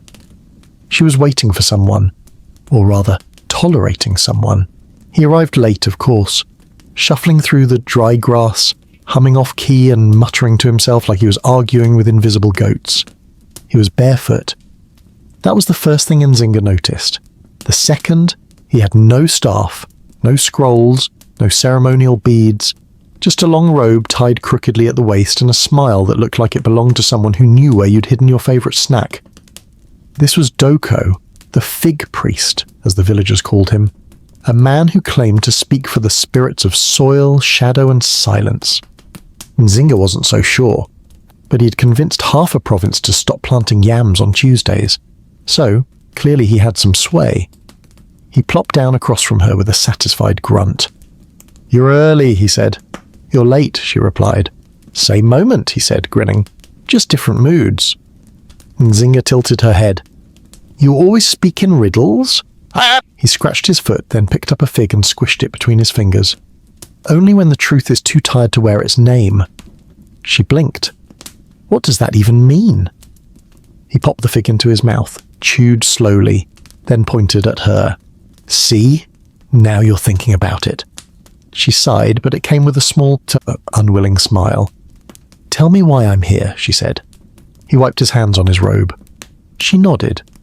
"And are they?" "Very." A pause. "But I am not." Nzinga raised an eyebrow. "Then let me satisfy you. What do you want?" He leaned forward. 3 answers. "To what?" "My questions." She chuckled softly. "You're bartering in riddles now?" "I barter in curiosity," he said, eyes gleaming. "And figs." "Fine. Ask." He reached into a small pouch and pulled out a pebble, held it between thumb and forefinger. What is more powerful, the stone that breaks the bowl or the bowl that carries the stone? Nzinga didn't hesitate. "The bowl," she said, "because it chooses to carry what could destroy it." Doko blinked, then smiled. "One answer earned," he said. He reached into the fig tree's trunk hollow and pulled out a feather, held it up. If truth were a bird, what cage could keep it? Nzinga took the feather, twirled it. "No cage," she said. "Only silence.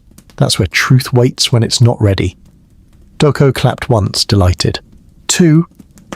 Then he leaned forward, stared straight at her. Last question.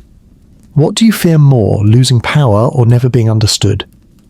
The feather paused in her fingers. "This one," she thought about.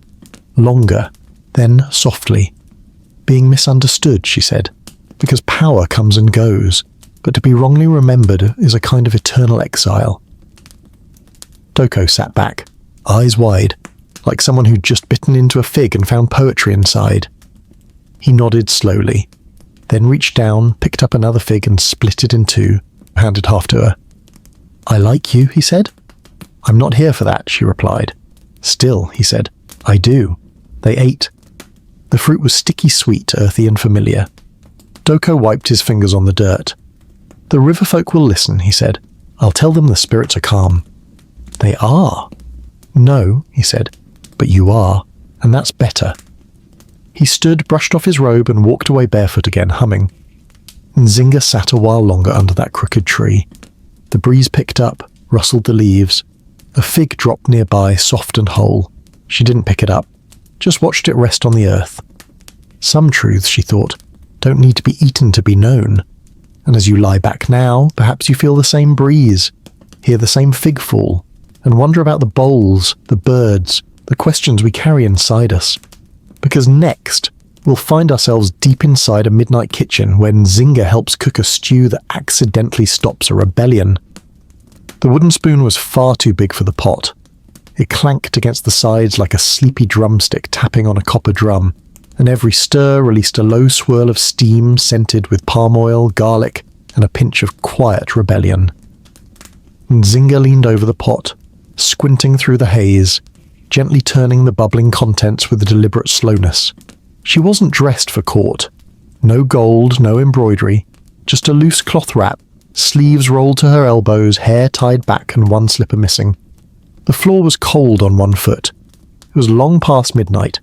Most of the camp had fallen asleep, except for the guards, a few restless birds, and one or two mice with very good noses. Nzinga wasn't supposed to be in the kitchen. Queens don't cook, at least not where people can see them. But this wasn't about food. It was about timing and tension. And a man named Commander Tekka, who stood nearby, arms crossed, eyes narrowed, not at the stew, but at the Queen stirring it. "You're doing it wrong," he grunted. "Am I?" she said without looking up. "How scandalous." "You added too much ginger." "I added exactly how much the ancestors whispered." "They're wrong." "Then they can stir it themselves," she said, handing him the spoon. He hesitated, took it, stirred once, twice, sniffed, paused. "It smells right," Nzinga grinned, as always. Now, here's the backstory. Commander Tekka was popular, very. His voice carried weight with the soldiers, more than was entirely comfortable. Lately he'd been muttering things, small things, nothing openly treasonous, just the kind of words that sit sideways in people's minds. He didn't want war or peace, he wanted clarity. And when people don't feel heard, sometimes they cook up storms in silence. So Nzinga invited him to the kitchen. No audience, no scribes, just a stew that started with beans and silence. He tasted it now, blowing gently on the wooden spoon. "Still too much ginger," he mumbled. "I know," Nzinga said. "It's how my mother made it when she was angry." Tekka blinked. She used to slam the lid down like it had insulted her, burn the onions on purpose, and somehow it always tasted better when she was mad. Tekka stirred again. "Maybe because anger brings out flavour," he said. "Maybe," Nzinga replied, "but if you leave it unchecked, everything ends up bitter." He looked at her. The room was quiet except for the soft glug, glug, glug of the stew and the occasional sigh of the wind through the canvas walls. "I don't want to fight you," he said, then stopped cooking resentment. "I want things to make sense." "So do I," she said gently, "but sometimes the broth takes a while to blend." He stepped back, crossed his arms again. Nzinga reached for a gourd of water, poured a splash into the pot, thinned it slightly. "I know the men trust you," she said. "That's not the issue. The issue is what they're starting to expect." "You mean what you expect," he said. "No," she replied. "What they expect from you. When leaders mutter, followers leap, sometimes straight into fire." He was quiet for a long moment. Then he reached for a wooden bowl, ladled some stew into it, handed it to her. She tasted, raised an eyebrow. "It's good," she admitted. He smirked. "Ginger's better now." They sat on small stools, eating in silence. Two figures in the glow of a low fire. Not Queen and Commander, just two hungry humans with aching feet and too much pride. I still think we're losing our edge, Tika said between bites. And I still think we're becoming sharper in quieter ways, Nzinga replied. Quiet can't win battles. But it might prevent them, she said. He looked at her, then down at his bowl, then up again. Teach me your mother's trick with the onions, she smiled. Burn them with purpose. They stayed in the kitchen till dawn. By the time the sun peeked through the cracks in the wall, the stew pot was empty and something else had softened. Not surrendered, just relaxed. And later that week the rumours stopped. Not with speeches, with stew. And now, as your own thoughts simmered gently, perhaps you can smell it too, the garlic, the smoke, the careful swirl of flavours that mean more than words ever could. Because next, we'll ride a raft downstream when Nzinga meets a man who builds floating libraries and hides his grief in bamboo. The river moved like a lullaby, not rushing, not whispering, just that steady gliding hush that wraps itself around your ears and makes you forget what noise is.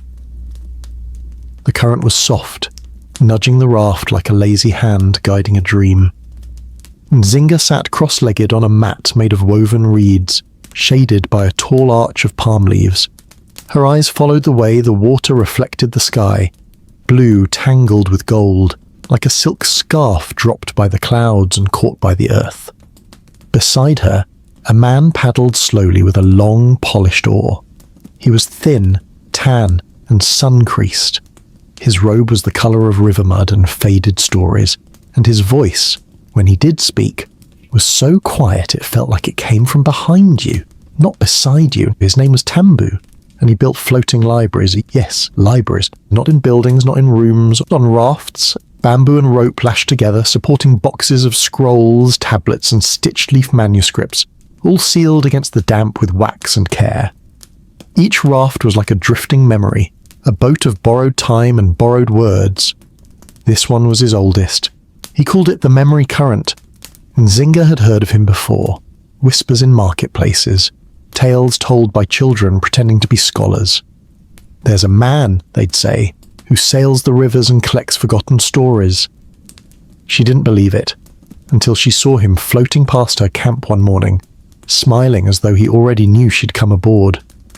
They'd been floating together for 2 hours now. She broke the silence. You really keep books on the water? Tambu nodded. It's where stories belong, always moving, always changing shape. She leaned back. A scroll can't swim. No, he agreed, but it can float. He reached behind him and opened a small compartment, pulled out a scroll wrapped in oilcloth and tied with woven thread, handed it to her. Nzinga untied it gently, unrolled it. A poem, in a language she hadn't read in years. The handwriting wobbled in places like someone wrote while laughing or crying. Where did this come from? She asked. Tambu smiled. A widow in Kasula. Her husband used to sing it before sleep. She never learned to write, but one day she asked me to help her trap the melody. Nzinga reread the poem. It was about a mango pit, a boy, and a promise. You're a collector of tears, she said softly. Tambu nodded once. Tears and laughter. They weigh the same when written down. She looked around the raft. Books stacked neatly in crates, some wrapped in silk, some sealed in clay, a miniature bookshelf nailed to the mast, a copper bell beside the rudder tied with a fraying twine. Why do you float? She asked. Why not build a place to keep these safe? He paddled once, twice, then said, because stories don't belong in cages, and because the river knows how to forget. Just enough. Nzinga thought of all the things she tried not to forget. Her sister's humming, the look on her father's face before he fell, the sound of rain on her mother's roof, the night before she had to leave forever. Tambu handed her another scroll, this one blank. Write something, he said. Nzinga blinked. Now? Yes. What if I have nothing wise to say? Perfect, he smiled. That's the best kind of story. She took the scroll, thought, then slowly wrote, The river doesn't ask where you've been, only where you're floating now. Tambu read it, nodded. Would you like to keep it? He asked. No, she said. Let it travel. So he sealed it, tucked it into a long flat box and added it to the raft's library. Another thought, now set afloat. They continued downstream, past reeds that whispered in chorus, past birds that flew in sleepy zigzags, past the places where the river widened like a yawn. Nzinga closed her eyes, not to sleep, just to float. And maybe you are too, drifting gently now on a raft built from dreams and bamboo, with stories tucked into every plank and paddle stroke.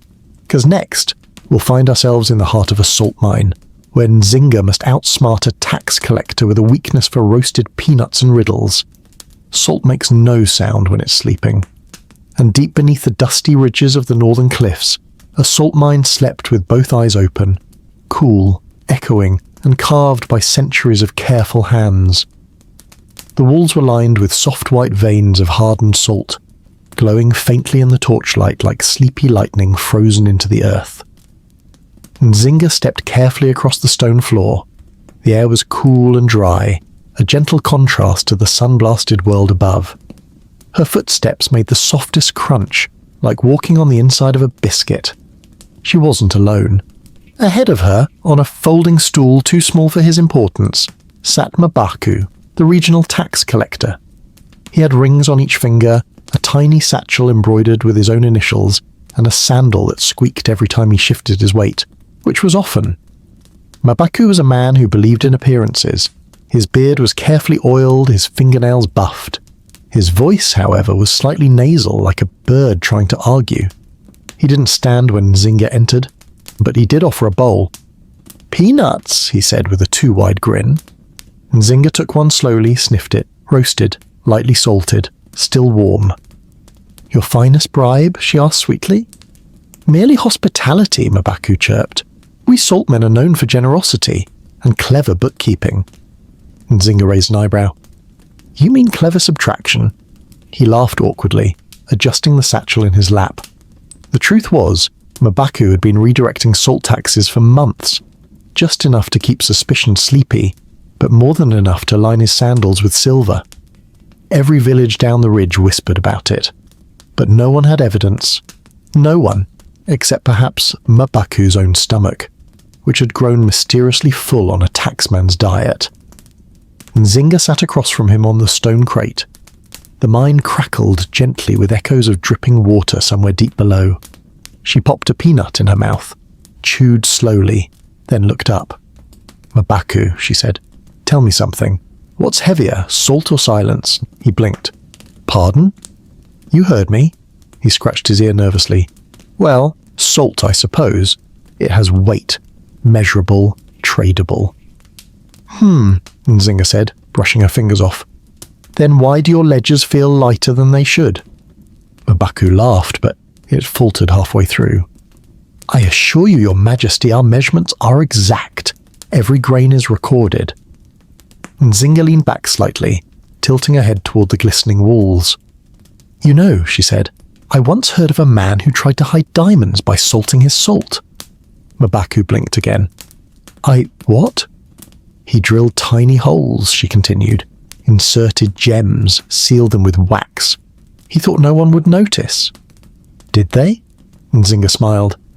"They did when the soup started tasting expensive," Mabaku coughed. Nzinga reached into her own satchel, far plainer than his, and pulled out a small scroll, unrolled it, laid it between them. It was a map of the mine and a log of missing crates with dates and signatures, some of them suspiciously similar. Mabaku's lips pursed. Nzinga handed him another peanut. "Eat," she said gently.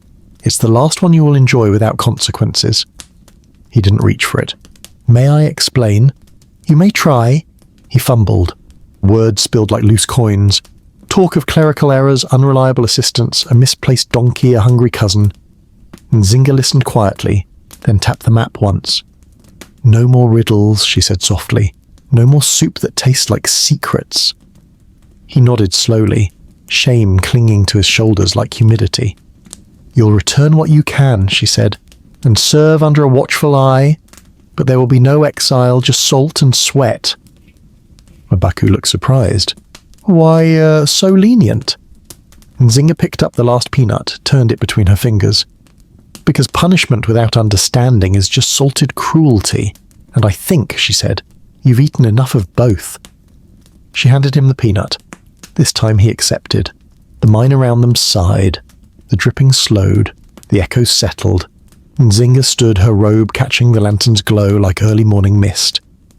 And as she walked away, her feet brushing softly over crystal dust, the walls seemed to exhale too, as if the mine itself was grateful for honesty's return. And perhaps now, as you lie still, you can hear the echoes of that cavern, the faint crunch of salt beneath careful steps, the small truths tucked inside every crack and crevice of this earth. Because next, we'll step into a desert so dry it sings, where Nzinga discovers the sand's secret language and the trader who speaks it in his sleep. The desert didn't whisper, it sang, not like a bird, not like a lullaby, more like a hum drawn deep from the belly of the world, a low, sandy chorus that shimmered through dunes with the patience of centuries. Every breeze pulled a note from the ridges, each grain tumbling over the next like a sleeping drum roll. Nzinga walked slowly, her feet sunk gently into the powder-fine surface, each step muffled, as though the ground wanted to keep her movements a secret. The air was thick with heat and stillness. Even the sun, blazing overhead, felt like it was watching without blinking. She followed a single set of footprints, deep, wide, rhythmic, camel tracks.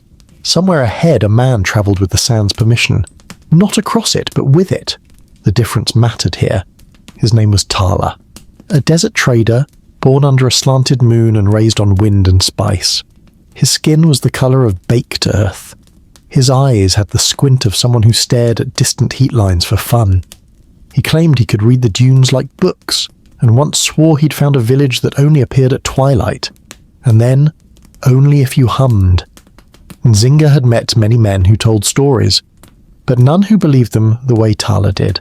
She caught up to him just past a small rise.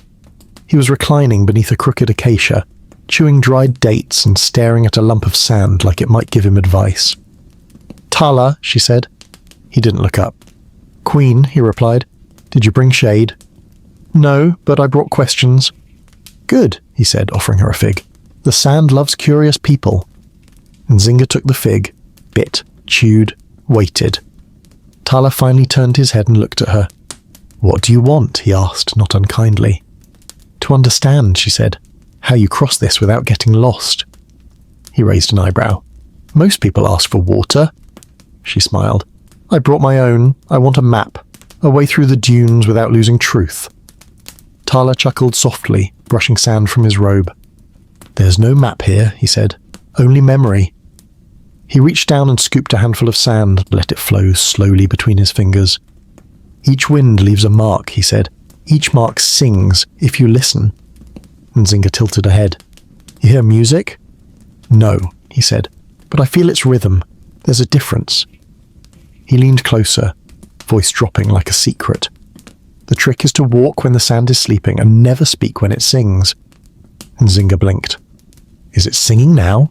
Tala paused to listen, then shook his head. "No, it's sulking. Too many heavy footsteps lately." He stood, brushing off his legs, and began walking again. Nzinga followed. They walked in silence. The sun softened just a little, slipping behind a wisp of cloud. Eventually Tala stopped and pointed at a tall dune shaped like a whale's back. "Climb that," he said, "and listen." Nzinga climbed. The sand shifted underfoot but held. At the top she paused, closed her eyes. At first, nothing, just wind, then a sound, faint, low, like someone humming into a clay pot, rising and falling, shifting. Not music exactly, but not silence either. She opened her eyes, glanced down. Tala was smiling. "You hear it." "I think I do," she said. "That's the desert's breath. It carries old voices, lost caravans, forgotten promises." Nzinga sat down at the top of the dune, felt the warmth seep through her robe. "Do you speak its language?" she asked. "Not fluently," Tala said, "but it tells me enough."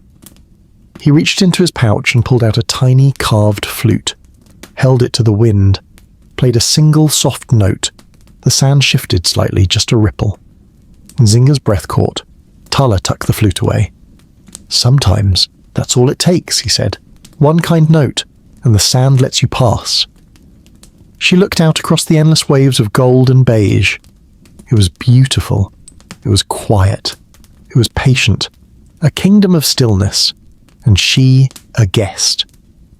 "Tala," she said softly, "have you ever gotten lost out here?" He nodded. "Once." "And what brought you back?" He smiled faintly. "My camel snored," she laughed. "Truly?" "Loudest thing I'd heard in days. Woke me from a half-dream. I followed the sound, found my way." Nzinga stood, brushed sand from her palms.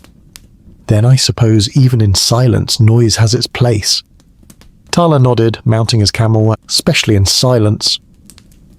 And as they continued across the dunes, the sun bowed lower and the breeze carried the faintest sigh. A thank you, perhaps, or just the desert humming itself to sleep. And maybe you feel that now, that soft hum beneath your breath, that quiet rhythm guiding you gently between thoughts, through stillness, toward rest.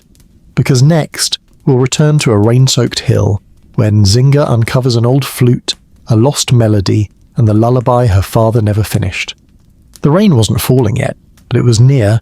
You could feel it in the air, thick, quiet, waiting.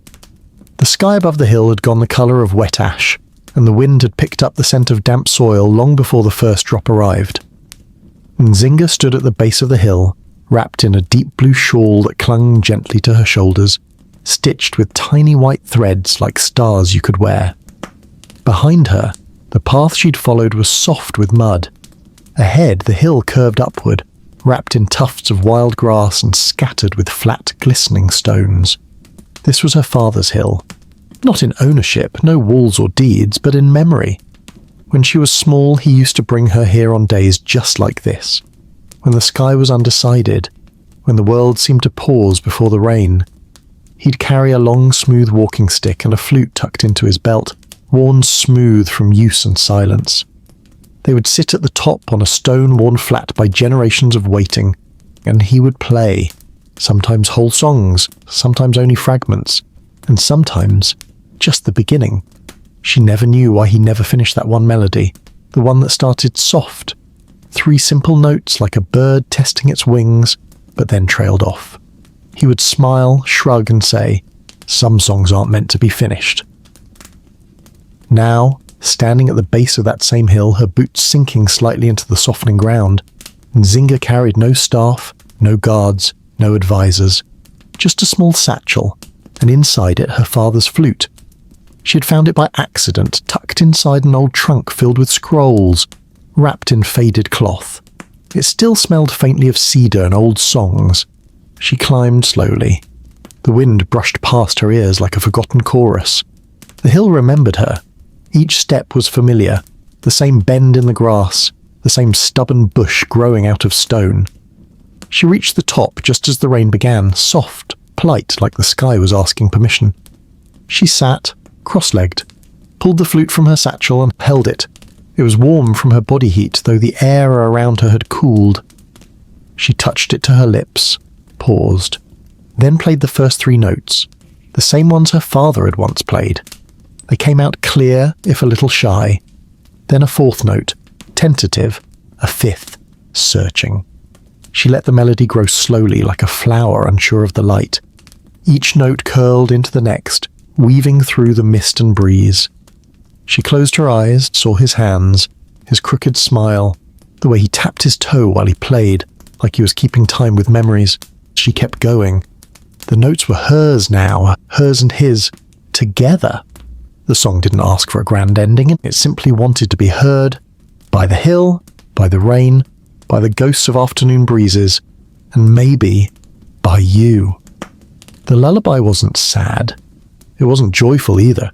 It was something in between, like the quiet you feel when you read the last page of a letter written long ago and you fold it shut with a sigh. When the song ended, she let the flute rest on her lap. The rain kissed her hair. She didn't speak, didn't move. The hill held her gently. Somewhere in the valley below, the first frogs had begun to sing. She smiled, then stood, wrapped the flute in cloth once again, and descended. Not as a queen, not even as a daughter. Just as a woman who had played a song the sky needed to hear. And maybe now, as your thoughts drift gently in that space between memory and dreams, you can still hear that soft, unfinished melody, curling through the rain, dancing on the breeze. Because next, we'll visit a village where time runs backward every new moon, and Nzinga must outsleep the elders to solve a very strange mystery. There's a village tucked between two folded hills where, once every new moon, time sighs, not stops, not reverses, just exhales, and everything softens.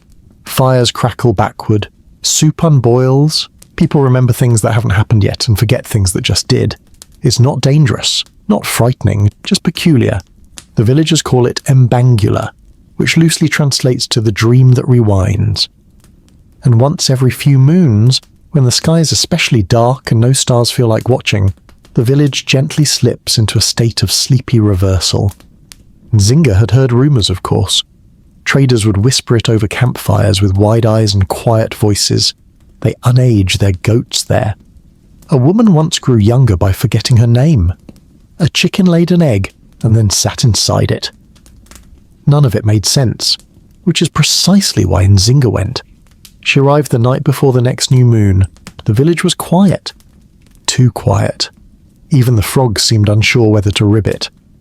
An elder named Yoka greeted her with a firm handshake that she forgot 2 minutes later. He chuckled kindly. "It's starting," he said. "Time gets slippery here, best tie your thoughts down."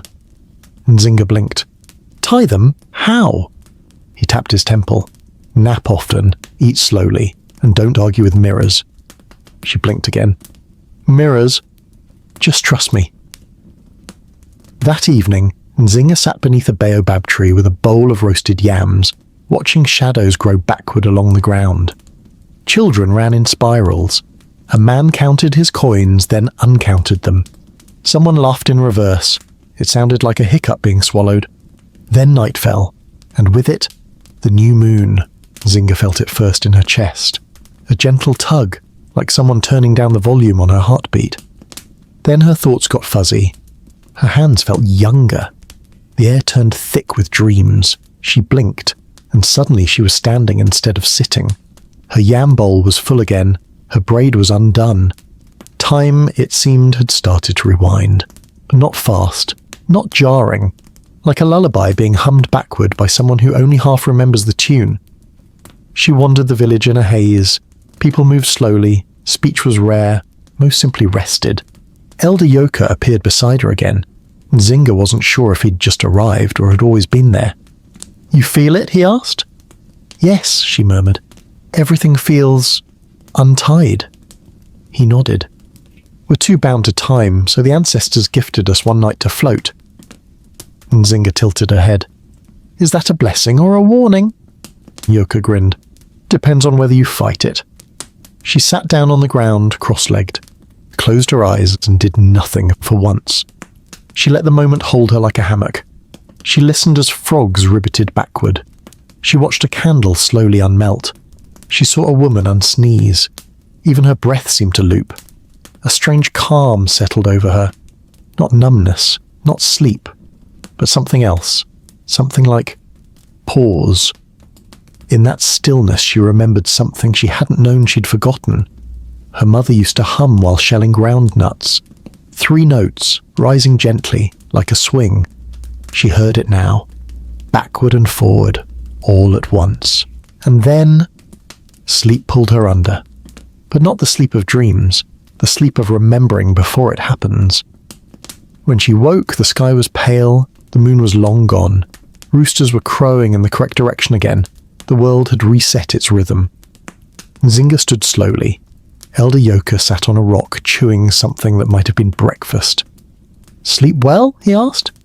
"I think I dreamed backward," she said. He smiled. "That's the best kind. Leaves you rested before you close your eyes." As she left the village, she glanced back once. The people waved. She thought, then waved back, before they did. And maybe, as you drift now in the soft folds of night, you too feel that gentle reversal, that breath before the breath, the thought before the thought. That moment when time, just for a little while, agrees to be kind. Because next, we'll step into a tailor's tent where Nzinga trades stories for stitches and discovers that the thread remembers every laugh, every tear, and every secret ever whispered into cloth. Not messy, intentional.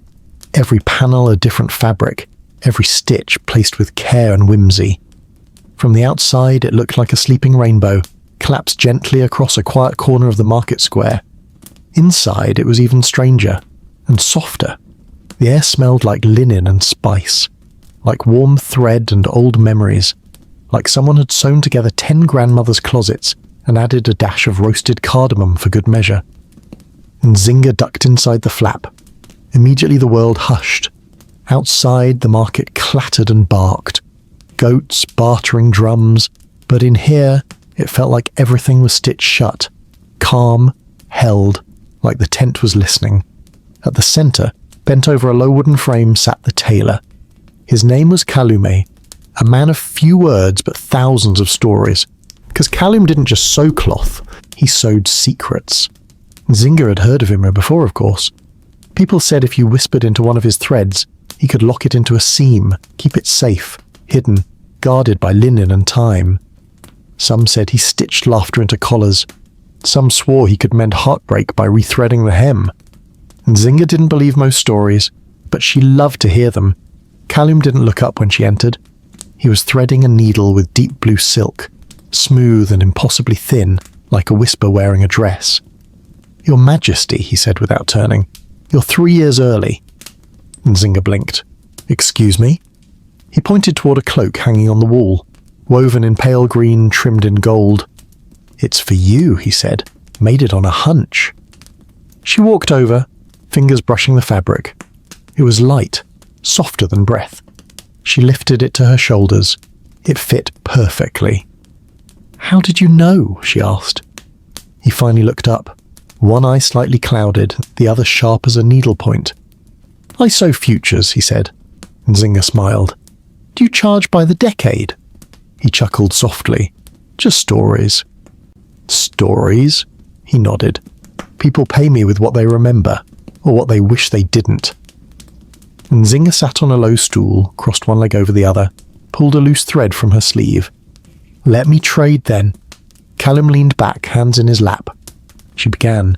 She told him about the river that whispered its secrets to boats, about the salt mine and the man who hid shame in peanuts, about the stew that softened a rebellion, about the sand that hummed lullabies backward. Kalume listened, silent, still. When she paused, he reached for a strip of faded maroon cloth and began to sew.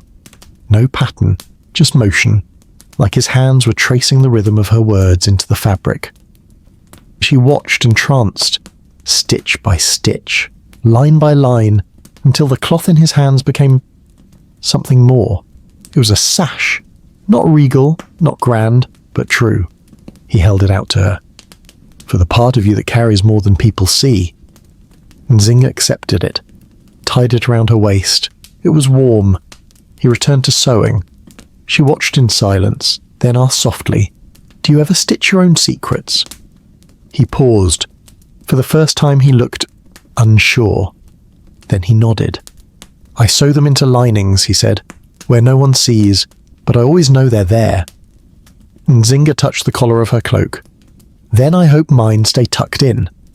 "They will," he said, "but cloth remembers, even if people don't." She stood, bowed slightly. He smiled. "Come back when you've forgotten something important," he said. "I'll remind you, stitch by stitch." And as she left the tent, the colours fluttered behind her like applause whispered through fabric. Outside, the world resumed its rhythm, but inside her, something quiet had been mended. And maybe now, as you drift deeper into softness, you feel the threads too, the ones sewn gently into your thoughts, holding the shape of memories and sleep, one calm stitch at a time. Because next, we'll follow Nzinga to a garden that grows only at night, where she learns the names of forgotten herbs, and how moonlight can teach even the fiercest queens how to rest. Some gardens bloom under the sun, but this garden waited for night.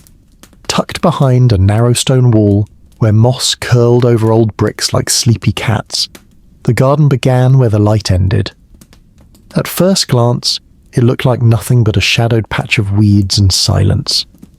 But as the moon rose, slow, deliberate, gentle as a mother checking in, the air shimmered.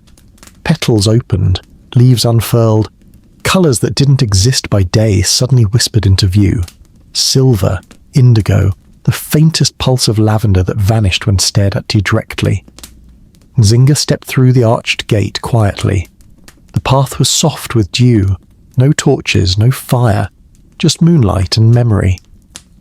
She followed the curve of the cobblestones, past beds of plants whose names no longer appeared in any ledger. Their scents were odd and calming, half familiar, like dreams you've had before but can't quite place. An old woman sat at the centre. Her name was Lemba. She looked like she might crumble if a breeze tried too hard. Her robe shimmered slightly, woven from fibres that caught moonlight like spiderwebs on silver. Nzinga approached. Lemba didn't look up. She was whispering to a plant with curly, blue-tinged leaves. Nzinga waited. When Lemba finished, she finally spoke. Voice cracked but warm. "They forget their names when the sun rises," she said. "That's why I whisper them back each night." Nzinga knelt on the opposite side of the bed. "You talk to plants?" "No," Lemba said, shrugging gently. "I listen. They don't need help growing, just remembering." Nzinga glanced at the blue-leafed herb. It gave off a smell like cool air after rain, and something sweeter, like crushed mint. "What's this one called?" Lemba smiled faintly. "Isolé. It means quiet courage. Used to steep it in water when children were afraid to speak." Nzinga touched one of the leaves. It curled slightly, as if greeting her. "And this?" she asked, pointing to a round, fuzzy blossom that glowed faintly. "Kalonga, the sleep flower. Blooms only when people nearby are carrying too much." Nzinga laughed softly. "It must be blooming because of me, then." Lemba raised an eyebrow. "Queens carry more than most. Even their silence is heavy." The night deepened. A breeze passed through the garden like a sigh. The herbs trembled slightly, not in fear, but recognition. Lemba reached into a small basket beside her and pulled out a bundle of dried stems, bound in dark blue ribbon. "Take these," she said. "Steep them tonight. Don't speak while it brews." "What do they do?" Nzinga asked. "Help you forget things you don't need to carry. Regret, soreness, the weight of unfinished sentences." Nzinga took them carefully, tucking them into her sash. She looked around. The garden wasn't large, but it felt endless, every leaf a memory, every petal a lullaby. She noticed a vine creeping up a stone near the back. Its flowers glowed faint pink. "That one?" she asked. Lemba sighed. "Uzawenda, the wandering bloom, grows where hearts have once broken, but healed." Nzinga stared at it, then whispered, "I think I've seen it before." Lemba smiled. "Then you're healing." They sat together for a while longer. No need for talk. The garden sang in soft scents and stillness. Eventually Lemba stood slowly, joints creaking like bamboo in the wind. She placed a hand over Nzinga's. "Come back when your crown feels too tight," she said. "We'll loosen it with lavender and laughter." Nzinga nodded, and left with a pouch of moon-picked herbs and a slightly lighter heart. The world outside felt louder, sharper, but she held onto the memory of that garden. The quiet names, the healing smells, the knowing silence. And maybe now, as you lie still in your own quiet patch of night, you feel it too. That hush of silver petals unfolding, the cool breath of herbs that remember what you've forgotten, and the warmth of healing that requires no words at all. Because next, we'll walk into an ancient stone kitchen where Nzinga meets a man who ferments memories into sauces and accidentally tastes a story not meant for her.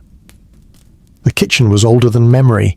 Built from thick pocked stone and soot-dark beams, it sat halfway into the earth, so cool air hung around the ankles like a curious cat. No windows, just a chimney that coughed every now and then, and a row of mismatched pots stacked like gossiping grandmothers. The scent inside? It was deep. Not sharp, not spicy, just warm, lingering, like wood smoke and slow onions, like secrets preserved in vinegar and thyme. Nzinga stepped inside, ducking the lintel. She'd come quietly, guided only by a rumour. If you eat his sauce, a guard had whispered to her, you might taste something you didn't know you'd forgotten. And who could resist that? The man behind the ladle was called Masuka. Short, wide-shouldered, hair like overboiled millet. His apron bore so many stains it had its own personality. He didn't look up when she entered. "Soup's not ready," he grunted. Nzinga raised an eyebrow. "Even if I brought a clean spoon?" "No such thing," he muttered. "Every spoon remembers something." She stepped closer. Pots burbled gently on the coals, bubbles rising slowly, as if they were reluctant to surface. "What's in it?" she asked. "Depends on what you've lived through." That gave a pause. "I thought ingredients determined taste," she said. Masuka shrugged. "That's just cooking. What I do is different." He handed her a small wooden bowl. Steam curled upward, carrying a scent she couldn't quite name. Part citrus, part soil, part something like missing someone. "Go ahead," he said, voice lower now. "Take a sip, carefully." She did. The flavour bloomed instantly. Not spicy, not sweet, but familiar. She blinked. In her mind's eye, clear as day, she saw a courtyard. Hers, when she was 9. A servant bringing her guava slices and cold water after she'd fallen and scraped her knee. She hadn't thought of that day in years, and yet here it was, in her mouth, on her tongue, alive. She stared into the bowl. Masuka didn't smile, just stirred. "How?" "Memories," he said. "They ferment like chilies. You bottle them too long, they get sharp. Leave them open too long, they spoil." Nzinga took another sip. This one brought the scent of her uncle's coat. His laugh. The taste of lime peels he used to chew when thinking. "This is dangerous," she whispered. Masuka nodded. "So is forgetting." They stood in silence. Only the kitchen breathed now. Bubbles, crackles, a wooden spoon tapping the edge of a pot like a heartbeat. She sipped once more. This time, different. A song, one she'd never heard, a language she didn't know, a woman's voice, humming in a place with red walls and long swaying trees. Her stomach tightened. She pulled the bowl away. "That's not mine." Masuka turned. His face was calm, serious. Not all memories stay where they're put. She set the bowl down carefully. The kitchen seemed to shift. The air was heavier now, like it had tasted her too. "Do people come here often?" she asked softly. "They come," Masuka said. "They taste, some cry, some sleep, some leave gifts and never return." Nzinga nodded slowly. "What do you do with the gifts?" "I make more sauce." She smiled faintly, then bowed just slightly. "You serve a different kind of justice," she said. Masuka stirred once more. "Justice," he murmured. "No, I just stir what people bring with them." Nzinga stepped toward the door, but paused, turned. "Is there anything you've tasted that you wish you hadn't?" He didn't look at her, but he said, "Every day." She nodded, then left. Outside, the world was loud again. Chickens, shouts, the clatter of afternoon pans. But inside her, there was something else now. Something like a melody from someone else's dream. And maybe, as you settle now into the warmth of your own blanket, your own stillness, you taste something too. Not with your tongue, but your thoughts. A forgotten smile. A scent you don't know how you know. A little spoonful of something old and oddly comforting, because next we'll sail one last time, when Nzinga meets a ship made of silence and sails into the hush at the edge of all stories. The harbour was still, so still that even the wind tiptoed. Boats bobbed softly, their ropes creaking like old lullabies, and the sky above them was a soft wash of ash blue fading into velvet. Evening was settling, not falling, not crashing, just settling, like a feather drifting down onto warm bread. Nzinga stood at the edge of the dock, barefoot, shoes tucked under one arm. The wood beneath her soles was cool, smoothed by salt and thyme. Each plank had a groove, a story, a hush. She'd come here because she'd heard of a ship that didn't sail on the sea, but with it, one that made no sound. Not from its sails, not from its hull, not from its crew, no oars, no bell, just quiet. They called it the Lull. Not many had seen it. Fewer still remembered it clearly. And yet here she was, eyes scanning the horizon for a vessel made of silence. Behind her, the city yawned. Lanterns blinked on one by one. Children chased the last of the sun down alleyways. Somewhere, a spoon clinked against a pot. But in front of her, nothing but open water. Then she saw it. Barely.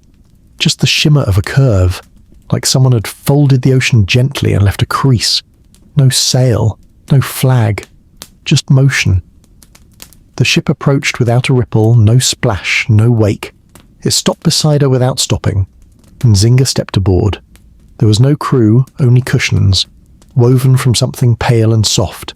Perhaps reeds, perhaps dreams. She sat. The ship turned. Not abruptly, more like understanding. And they began to drift. Not fast, not slow, just perfect. The coastline melted behind them. Lights dimmed into distance. Even the stars seemed to grow quieter here. Nzinga let her fingers trail in the water. It felt cool. It hummed slightly. A deep, slow hum, like the sea remembering something kind. She didn't speak. She didn't need to. This wasn't a ship for talking. It was a vessel for listening, and not to others, but to herself. Her breathing slowed. The air here was thick with hush. She leaned back against one of the cushions, eyes half closed. Above, the sky opened wide, moonless, still, soft. She thought of the tailor, the source, the garden, the flute, the footsteps in the salt mine, the sand that sang, each moment a stitch in a much larger cloth. She was part of it now, and in that silence, pure and whole, she felt it. Rest. Not tiredness, not sleep, but that rare and delicious quiet inside the soul when nothing presses anymore. No decisions, no defenses, just floating, whole, enough. And maybe now, as you lie there too, your limbs soft, your breath even, your own boat of thoughts bobbing gently on the sea of sleep, you feel it as well. That hush, that quiet kindness, that final exhale, because you, dreamer, have journeyed far with her, through stories folded gently into the fabric of night. And now, at the edge of all tales, we rest. May these memories guide you into peaceful dreams. If you drifted off, let me know below. Sweet dreams. And from all of us aboard the boring history for sleep, whispers, good night.